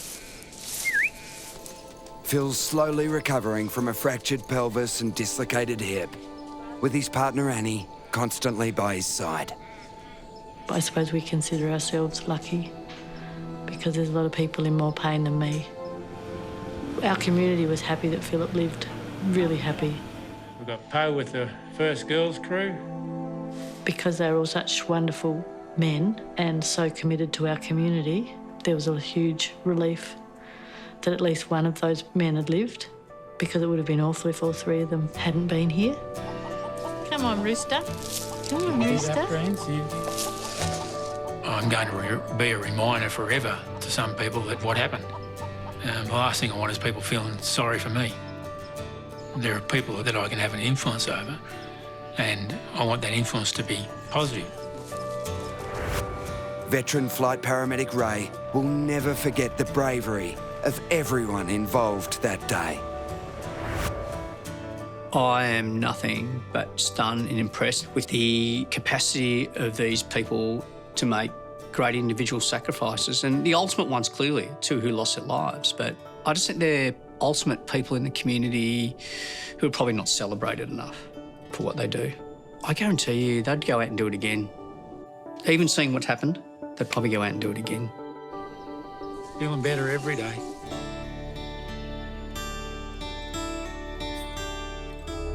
Emergency services. Tell me exactly what happened. I've given my baby some mashed potato for dinner. I think he's having an allergic reaction. All right, so is he completely alert? He's just being really like jittery, shaky. He's got a rash on his face and under his chin and on his hands. An allergic reaction can quickly develop into life-threatening anaphylaxis, where airways swell up and close over. Okay, so any difficulty breathing? I think he might be. I don't know. Oh my God. I'm so scared. RC139, receive cover. Best work buddies Mike and Eamon are closest to the job. This poor bugger is having an allergic reaction. He's got a rash, red and raised. He's had mashed potato for the first time, and he's very fidgety. Anytime I get dispatched to a sick-sounding baby, my heart starts to race. These patients are so little and so fragile. It could be life-threatening. Heavy traffic. All right, lane 1, stop. Lane 2, stop. Lane 3, stop. As the team battles to get there, the call taker does her best to keep the young mum calm. I know it's scary. I'll stay on the phone with you until the paramedics are there to look after him, okay? Oh my God. Should I look for the ambulance? Not yet, just stay there. Yeah, we've got some updates coming through. Mashed potato, had cow's milk in it, which the patient hasn't had before. Rash seems to be going down. Oh, we're just about on this, mate. It's never a nice feeling going to a really sick kid. We always say when we're treating a paediatric, we're actually treating 2 patients or 3, because we've got to look after the parents as well. Hello. What's your name? Hello, Kat. We arrive and see mum's out the front with her little baby, and she's understandably really distraught. So we've just got to get them in the ambulance and assess, find out what's going on. Who's this little one? Leo. Leo. Do you want to bring him up into the ambulance?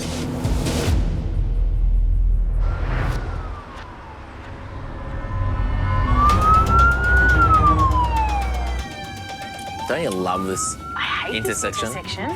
As dusk falls in Melbourne, Amanda and Leonard have teamed up for a night shift. But peak hour traffic has them both on edge as they head lights and sirens to a Code 1 case. So, Amanda, we're going to a 72-year-old male who's complaining of pain in chest. Yeah. Doesn't have any aspirin on him. As soon as I hear 72-year-old with chest pain, the first thing that comes to mind is a possible heart attack. Cardiovascular disease is the biggest killer in Australia. And when we're talking about people in their 70s, it's an even higher risk. Knock, knock, ambulance. Very dark in here. You in here, sir? Is there some lights? Can't see a single thing. There we go. Hello? The team arrives to find their patient huddled under a quilt in his bed. What's your name? Ravi. Tell us what's happening today.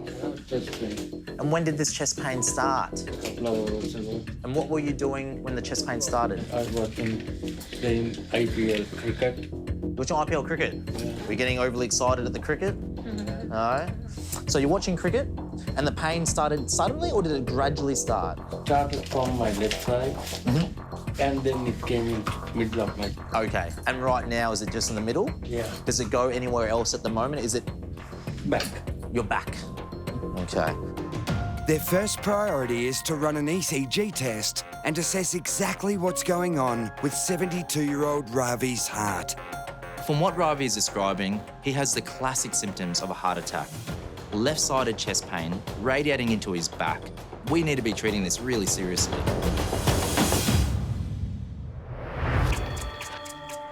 Let's get you up into the ambulance, OK? Mike and Eamon are with young mum Kat, whose baby's had a serious allergic reaction. We'll take care of you guys. You nurse him on the bed and we're going to give him the once-over, OK? Kat watched in horror as a rash spread across baby Leo's face and hands. Hi. So, Kat, what happened with Leo? I was having mashed potatoes, so I just sort of gave him like a taste. And just like this rash under here. Got a little rash there, yeah. Like it just got so inflamed. It was like all over his eyes, over his head. And did he have any other sort of symptoms at the time? He was like going like this. Like shaking a little bit? He was like going like that. OK, all right. We need to assess if this is an anaphylactic reaction. Leo might look okay, but with any allergic reaction, it's so hard to know when it's at its peak or whether it's sort of just coming to an end. You can't let your guard down. Hi. Ooh. Oh, hey, little man. Hello. Yeah, hi. I'm Mike. Sorry, I'll be doing all the paperwork for you guys while Hey, Eamon pokes himself Well, I in the poked myself in the arm with the stethoscope. I know, man. Oh, very cute. If Leo's allergy is still unfolding, his condition could quickly deteriorate. Signs of a serious allergy or anaphylaxis are things like trouble breathing, tummy pains, vomiting, diarrhea, a skin rash that blows up like big blotches, and the really concerning one are if the patient collapses or is unconscious. My chicken, sorry. 37 zip. Excellent. All right. His lungs sound nice and clear. I'm not concerned that he's having any sort of anaphylactic reaction. I can certainly see he's got that little bit of a rash there, and that may be a mild reaction to something that he's had. Right, and he's had potatoes for the first time. There's a bit of milk in the potatoes. Okay. It looks like Leo's symptoms have passed, but he'll need to be watched closely in the coming hours. At the end of the day, Leo has tiny little airways that don't have the ability to compensate for any sort of swelling or compromise. So he's just not safe to be left home. He needs to go up to the hospital. Can I just get like his baby bag? Yeah, absolutely. I reckon Eamon will have a cuddle during that time. Okay, you want to hang out with me? Now that all the hard work's out of the way, I notice Eamon, he's having a little bit of a good time with young Leo. All right, it's me and you, mate. How do you get the good part of the job? How good. Here I am, slaving away. Can you say, Eamon? Eamon? I might get getting a bit clucky. Hi, little chicken. Might be. Hi, little chicken. Leo is a very cute baby. If I had ovaries, they would be exploding. Oh, jeez. You are clucky. Eamon and I definitely give each other a bit of a hard time, but I'm thinking he's actually pretty good at this. Look at your little... Oh, there he goes. Maybe I spoke too soon. This is chaos. At first, Leo and I were getting on like a house on fire, and now he's turned on me. What's wrong, buddy? We were mates like 2 minutes ago. I'm starting to think that maybe I can wait a few more years for kids. I don't know if my singing's making it worse. It's definitely making it worse, mate. Oh, buddy. It's okay. It's okay. Ravi, if you could rate the pain right now, that heaviness, out of 10, what would you say the pain is right now? 8. 8. Leonard and Amanda now have the results of 72-year-old Ravi's ECG. He's called them with chest pains, terrified he could be having a heart attack. There's a little bit of T-wave depression in AVR. Yeah. Other than that, it looks pretty normal. So far, there's no obvious cause for concern, but Ravi isn't exactly reassured. Don't know what are you guys talking? We're just trying to work out. Basically, we've just said nothing looks too bad, but you need to go to hospital. Okay? When we conduct an ECG on Ravi, it's not indicating that he's having a heart attack. But at the same time, the results are never definitive. We still need to get a blood test at hospital. I'm losing myself. No, you're not. You're all right, darling. It's okay. It's time for me to go. No way. We're going This to is talk about nothing. the IPL. You got to watch that first. When patients start to talk about death or that they could die at any moment, it's a really tricky situation. You don't want to lie to them and say that there's no chance of ever dying, because patients can see through that. I just cooked something, I watered the plant, and just lie down and bite it like it is pain. So you need to balance it. You need to take a realistic approach, but you also need to just be genuine, calm, and most importantly, distract them. I reckon a lot of people get chest pain when they do housework. But until Ravi is checked over at hospital, a serious cardiac event can't be ruled out. Now, what we'll do is we're going to get you on a wheelchair, just because I don't want to put any extra pressure on your heart.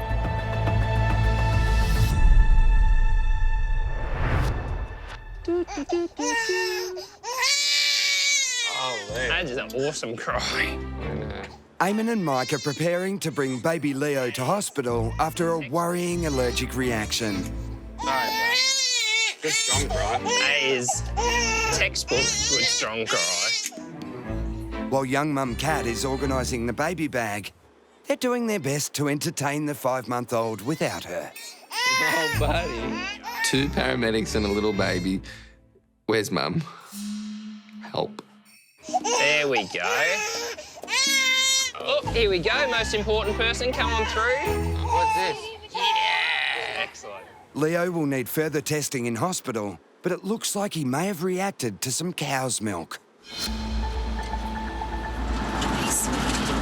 We're not going to try things at dinner tonight.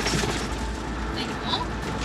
No, we're not. Once the doctors reviewed him, they may refer him on to a specialist, but, you know, ultimately you've got to try these things. They're going to get exposed to all sorts of foods. Kat's trialled her baby on some new foods, and then she's done the right thing in keeping an eye on him just to see if he has any reactions. And it looks like he has today, and she's needed to call the ambulance. So Kat's done a great job. All right, little Leo. While Eamon must now wrench himself away from his favourite patient of the day. Hi. Leo will be kept under close observation in hospital. Well, we're just going to head down this way, please. What's all this, Leo?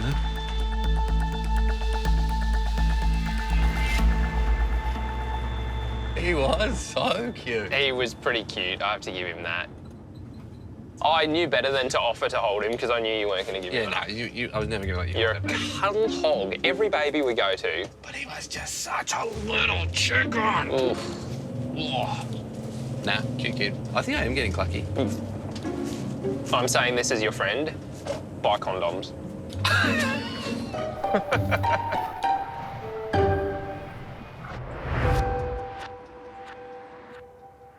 You people do a wonderful job. Aw, thanks, Ravi. Leonard and Amanda are preparing to take an anxious 72-year-old Ravi to hospital for checks on his heart. I'm telling you the truth. Oh, that's what we like to hear. You guys are lifesaver. I appreciate that, mate. And now I feel really bad because I'm about to give you a tablet that might give you a headache now. So... Leonard's been doing his best to distract Ravi, who's fearing the worst. I'll tuck you in. I'll keep you covered up. I know you're a bit cold before. Leonard likes to put out this persona that he's this very clinically minded person. Now, all it takes is a small scratch to the surface for anyone to know that he is such a nice, caring man. Ravi, your heart on our monitor looks okay, all right? But basically, we can really only see obvious type heart attacks, all right? I always respect paramedics more than the doctors. Oh, more than the doctors? Yeah, because you are the first people who come immediately to save lives. We do our best, yeah. It was pretty clear that Ravi was a fan of paramedics, and I like that kind of compliments. But as a paramedic, I'm used to doing all the questions. I'm used to doing all the history taking. And I can't say I'm the most affectionate person. So it just catches me off guard a little bit when Ravi starts to open up. Can you hold my hand for a minute? I can hold your hand. You a bit scared? I'm 72 years. I have 2 daughters. They are living in London. Living in London. But you're a good man, Ravi. You're a good man. If there's anything that this job has taught me, is to talk to your family as much as you can. Yeah. I know it's hard with your daughters overseas. So I'm asking Ravi about his personal life, and it becomes apparent to me that he's quite a lonely person. You still got the pain at the moment? Yeah. Has it improved a little bit? You look more comfortable talking to me. Yeah, I tried to get rid of my pain, talking. Just talking. I really hope that Ravi will be okay. But with chest pain, it can be serious, and sometimes you just don't know. I can only imagine that he's scared, and that's completely normal. I can see you're a fighter. I think you're going to stay around for a lot longer.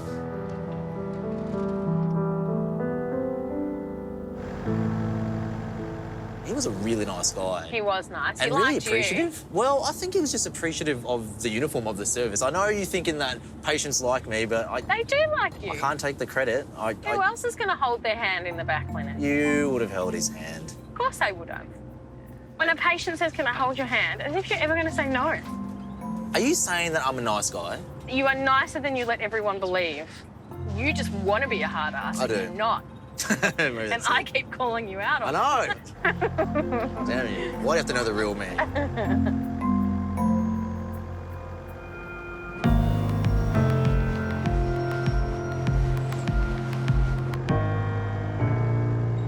If you said tomorrow that we were getting the band back together at Micro 11, I would be all over that. Absolutely. Veterans Doddsy and Glennis are just starting their shift and wandering down memory lane. And how many years were we there together? Probably about 7 or 8 years. The funny part about that was 16 years ago, though. I know. Me and Glennis are both Micah team managers, so we've both been on intensive care units for a long time. Nothing's changed, except I'm better looking. Well, so am I, but I would have thought you're way thinner. Oh, than I was then? Yeah. Oh, I love you. I do.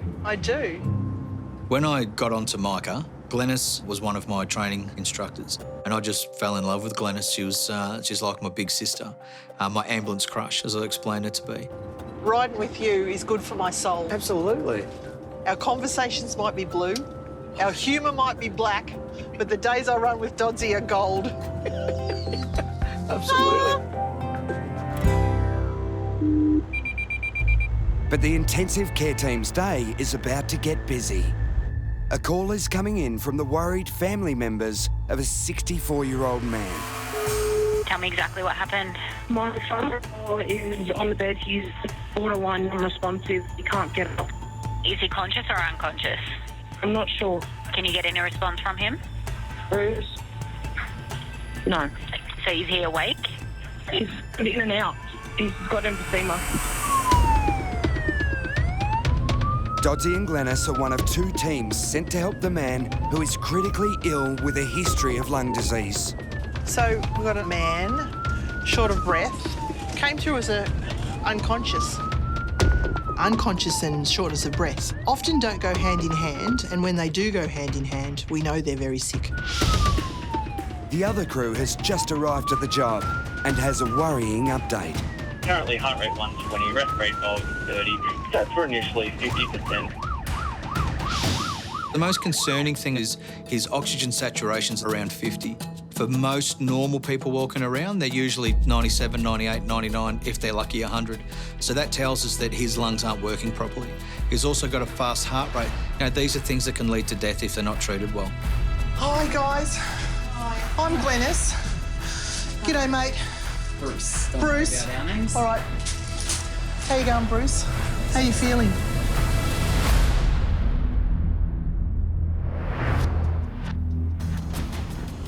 At Melbourne's busiest air ambulance base, flight paramedic Ray has just been called to help a man with potentially devastating burns. What are we headed for, Ray? House fire. So in regards to this patient, our immediate concerns are airway burns. Have they burnt to their airway, or have they inhaled any significant amount of toxic smoke? Are we expecting them to be at the footy field or? Probably. The chopper usually attends remote jobs in country Victoria, but this patient is so sick, it's a call to the suburbs. Urban environments are well serviced by road ambulances, but burns are a time-critical case. In traffic, it can take an enormous amount of time, way more than we like to. But landing in built-up areas isn't easy. Yep, that's the oval. The nice light brown ones. Yep. It takes careful manoeuvring to get the team down on a local footy field. Just move forward, 5. Left 10. Left 5. Left 3, 2, 1. Position's good. Clear down. Excellent. Ray's patient is already with a road crew who are worried about his airways. Our major concern is the windpipe closing over. So in the worst possible scenario, it can close over completely. You can't breathe. How you doing? What's going on? The house was on fire today and managed to get himself out, unsure how long he was actually in the fire. Yep. Partial thickness burns to his face, sooty nose, sooty tongue, sore throat. Yep. The man's been given pain relief, but he's still distressed. What's he had, analgesia? So he's had 200 micrograms of fentanyl and 20 grams of ketamine. So on handover, I can see he's obviously burnt to his face, into his arms, and the patient's not happy. He's really screaming out. He's impossible to assess properly. He's really, really agitated. Oh. Oh. Lots can go wrong.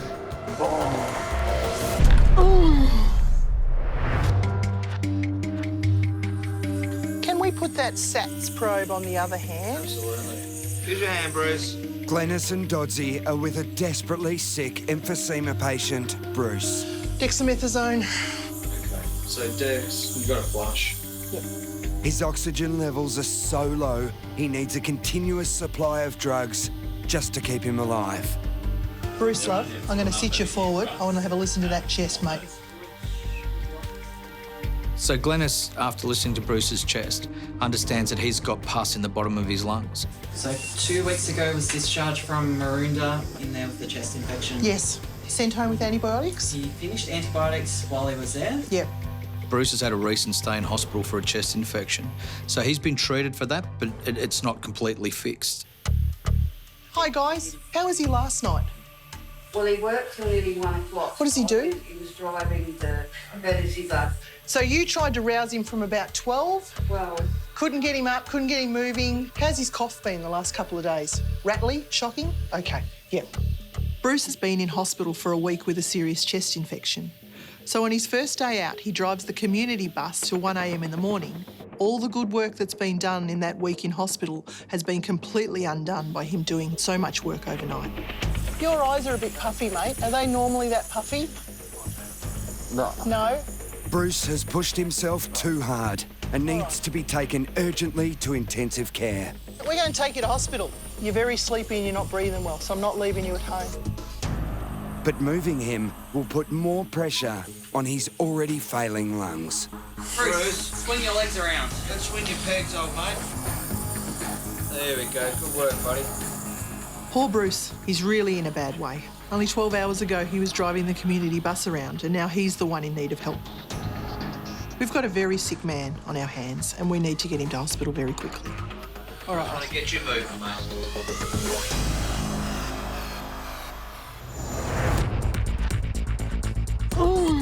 You're right, mate. You're right. Flight paramedic Ray is struggling to examine his agitated patient.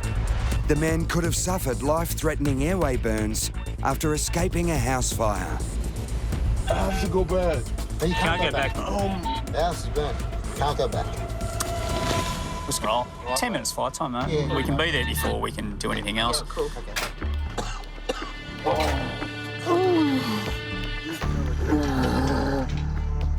And load it on. Good to go. Playing around on scene increases his chance for a complication, and it really means I have to sit there and intubate and put a tube into his throat. I'd rather take him to the Alfred. They've got anaesthetist to intubate the patient. They've got ENT surgeons to have a proper look with the proper equipment. So I basically need to get him in a helicopter. I need to get him comfortable and I need to get him settled. Settle back. You gotta stay still. You're in the helicopter. No. But Ray's patient is so agitated, it could be a risk to their safety. Try and keep the mask on your face. We don't want to be wrestling people in the back of helicopters. It's far from ideal. It has potential to bring the aircraft down. All right, good to go there. Ray ups the man's medication to keep him calm. But the next 10 minutes will be critical. You can't afford an out-of-control patient in an aircraft. You just can't. You have to make sure we have the situation pretty well contained before taking off.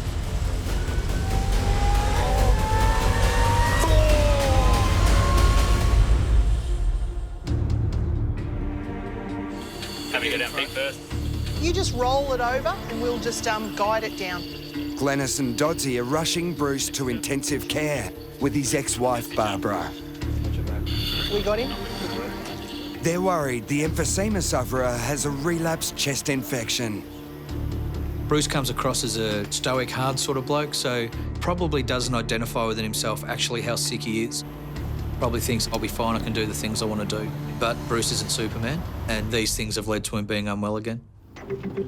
Bruce, I'm going to listen to your chest again, so I'm just going to hold you up. Glennis is urgently treating Bruce with a constant supply of medication, but his condition is precarious. Having a roll? Yes, please. All right, Bruce, let's give you something else to make you breathe a bit better, mate.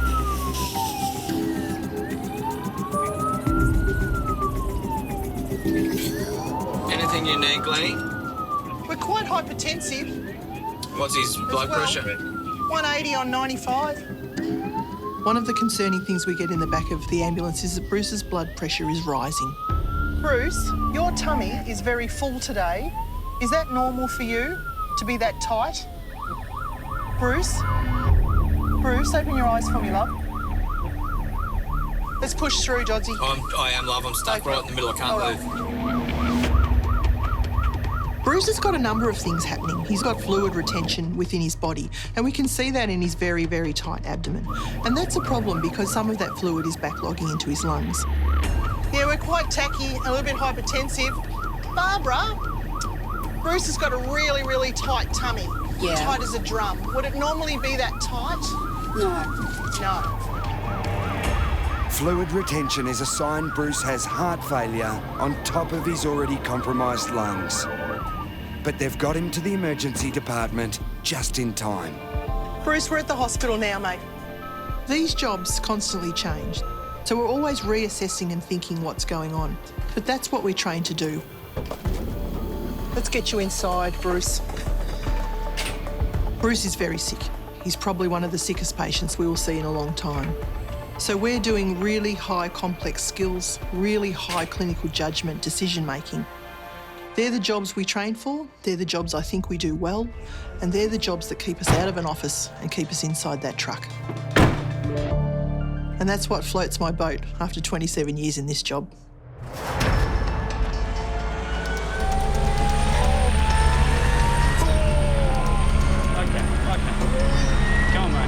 Flight paramedic Ray is now on his way to hospital with his agitated burns patient.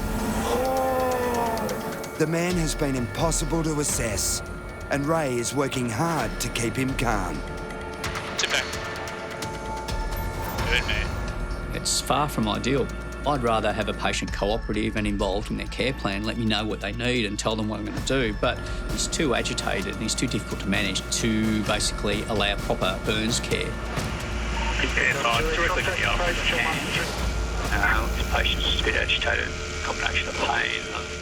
So we'll see you on the pad in about 5 minutes and just probably need some extra set of hands up there if we can. Specialists at Melbourne's Alfred Hospital are standing by to sedate the man and fully assess any damage to his airways. Now, brother. There you go. Set right for landing. And set the backpacks.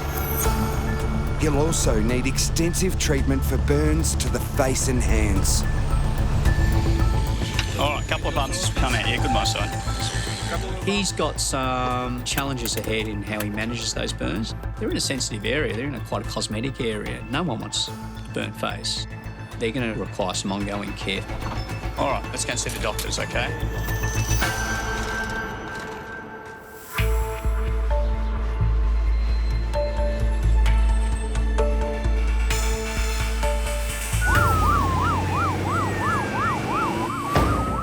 Next day, Doddsy's back on night shift, this time as a single responder.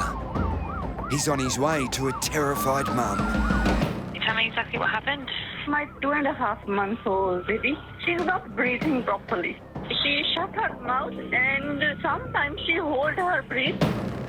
Does she have difficulty crying between breaths? Yes. Breathing difficulties in babies can quickly become deadly.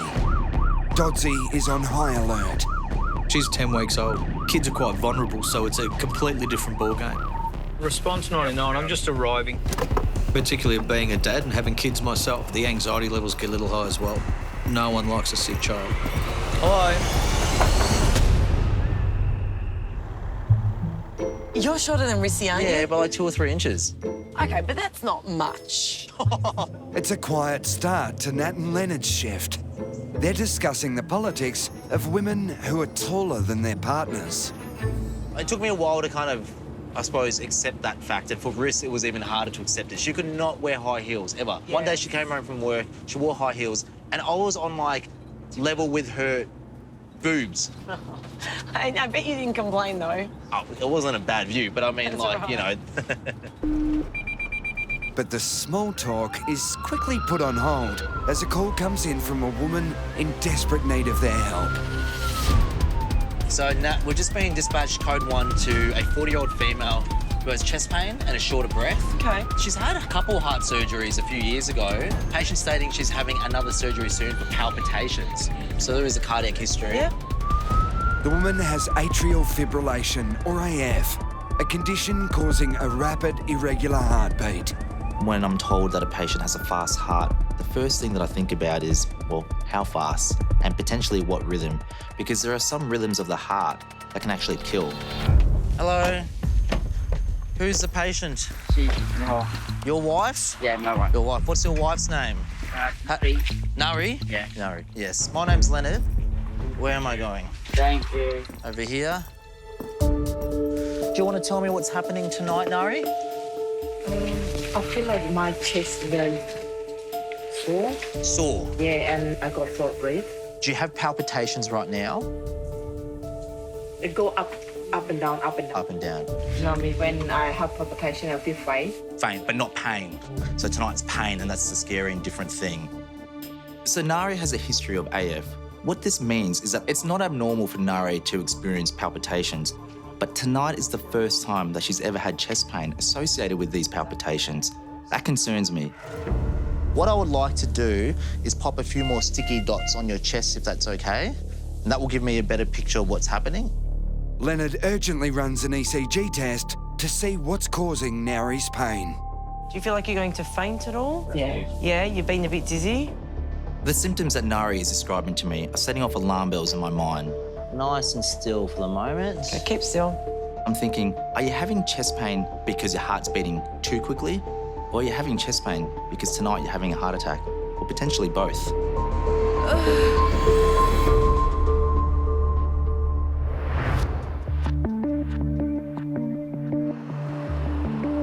Hello. Hello, sweetheart. Dodsy's just arrived to help a panicked mother whose baby's been having breathing difficulties. What was your name? My name is Param. So what's happened tonight, Param? She held her breath. It was like choking. Yeah. Okay. But now she's. I know, she looks fantastic. Why don't you sit down for me and I'll just have a little listen to her chest and see how that sounds. Even though Bubs looks quite well and is breathing, I still want to make sure that everything's okay. Param's worried something abnormal has happened to her child and she needs that to be investigated to relieve her anxiety. Yes. Hi. Hi. What's your doll's name? But while Dodsy makes his checks on baby Amreen, Big Sister Amber's determined to get in on the act. I haven't. No, that's okay. Oh, no, sweetheart. I'm just going to listen for 2 secs and then I'll have a look, OK? OK. She's a little bit warm, isn't she? OK, that sounds OK. Whenever I feed her, when she throws, sometimes milk come from So her she mouth. has reflux, a little bit of reflux, which is not uncommon. Dodsy suspects Amreen's reflux could be affecting her breathing. Why is she holding her breath then? So because she might have a little bit of a plug in there. So when she like burps or coughs, or she might have a little bit of milk that's in there that she'll cough and part. Okay. Can I hold her? Yep. It's only natural to be concerned, but reflux is not uncommon. They're nice when they're this big. But I've been doing this for 20 plus years and one of my kids gets sick and I still do the home alone. Oh my God, what's going on with my children? And I have an understanding. So it's important to relieve some of that anxiety from Mum. Oh, sweetheart, I don't think she likes me very much. She's hanging on to my beard well, though. Let's go back to Mum. While Dodsy is satisfied little Amreen is no longer in danger, he's taking the conservative approach and is recommending Param take her baby to hospital for further tests. Which means it's Amber's last chance to impress her visitor. For her, this is like a circus. There's ambos, there's equipment that goes beep, there's strange people in the house, there's cars with flashing lights. She thinks this is the greatest day ever. I come in car seat. Nice and still for the moment. Okay, keep still. Across town, Leonard and Nat are still under pressure, waiting for the results of Nari's ECG. I'll have a good look at this. She already suffers from a fast and irregular heartbeat. The test will show if she's also having a dangerous heart attack. Okay. So apart from the fact it's a bit quick, there's nothing on the ECG that's really scaring me, but we can never be 100% sure. Fortunately, it doesn't look like Nari's having a heart attack, but there are some irregularities going on and these need to be investigated in hospital. I'll just pop the line in here. So obviously it's going to be a little bit of a sting. Until Nari's palpitations can be assessed by specialists, she's given pain relief and medication to take the pressure off her heart. It's almost done. But it's all too much for husband Leng, who lives in fear of his wife's terrifying condition. I say you need to call ambulance because your palpitation is too high, you know. You can't breathe. The heart is important. Pop it into your mouth and chew it up. It's meant to taste like lemon. She doesn't believe you. No, I'm not a believable man. My wife doesn't believe me half the time. Yep, chew it up. She's very kind, lovely girl. I worry about her because I love her. When you're ready, let's walk over there. I'm scared to die. So where are you from? What country? Cambodia. Cambodia. You married? I am, actually, yeah. I got married this year. I've been married 23 years. 23 years. But how long did your husband take to propose? I got arranged marriage. An arranged marriage? I met him over about 2 weeks. I mean, it's very different, obviously, to the culture we have here. And I had 10 years of courting, and I still found it nerve-wracking to actually pop the question, and you got 2 weeks. I can't imagine how nervous Nari must have been to get married to someone she knew for 2 weeks. It took me over 9 years just to pop the question, let alone to get married. She's got a lot more guts than me, I'll tell you that. Okay, we'll take you in. Your husband's meeting us down here, okay? Everyone has their own story, and in Nari's case, she's gone through so much in her life. Fingers crossed that what's happened tonight is nothing too serious and that it's just her palpitations that have been causing her pain. There we go.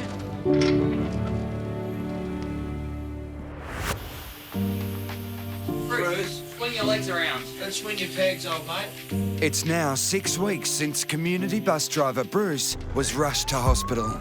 Bruce, open your eyes for me, love. After a chest infection was confirmed, he was put on life support for 3 days, but is now back working night shifts on the bus.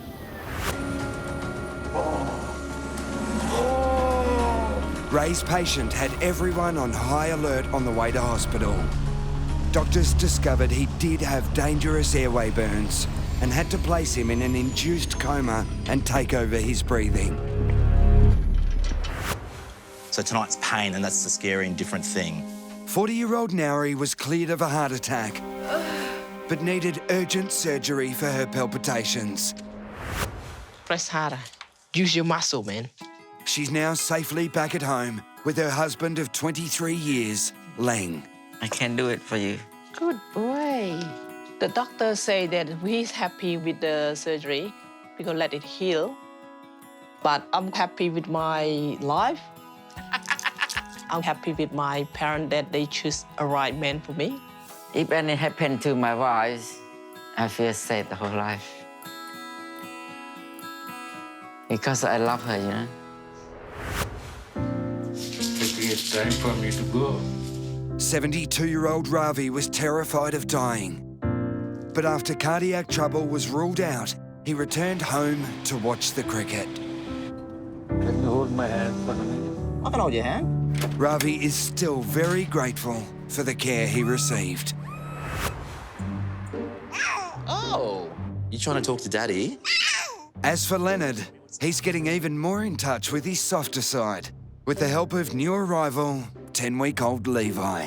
Levi, sweetheart. Leonard and wife Larissa are besotted.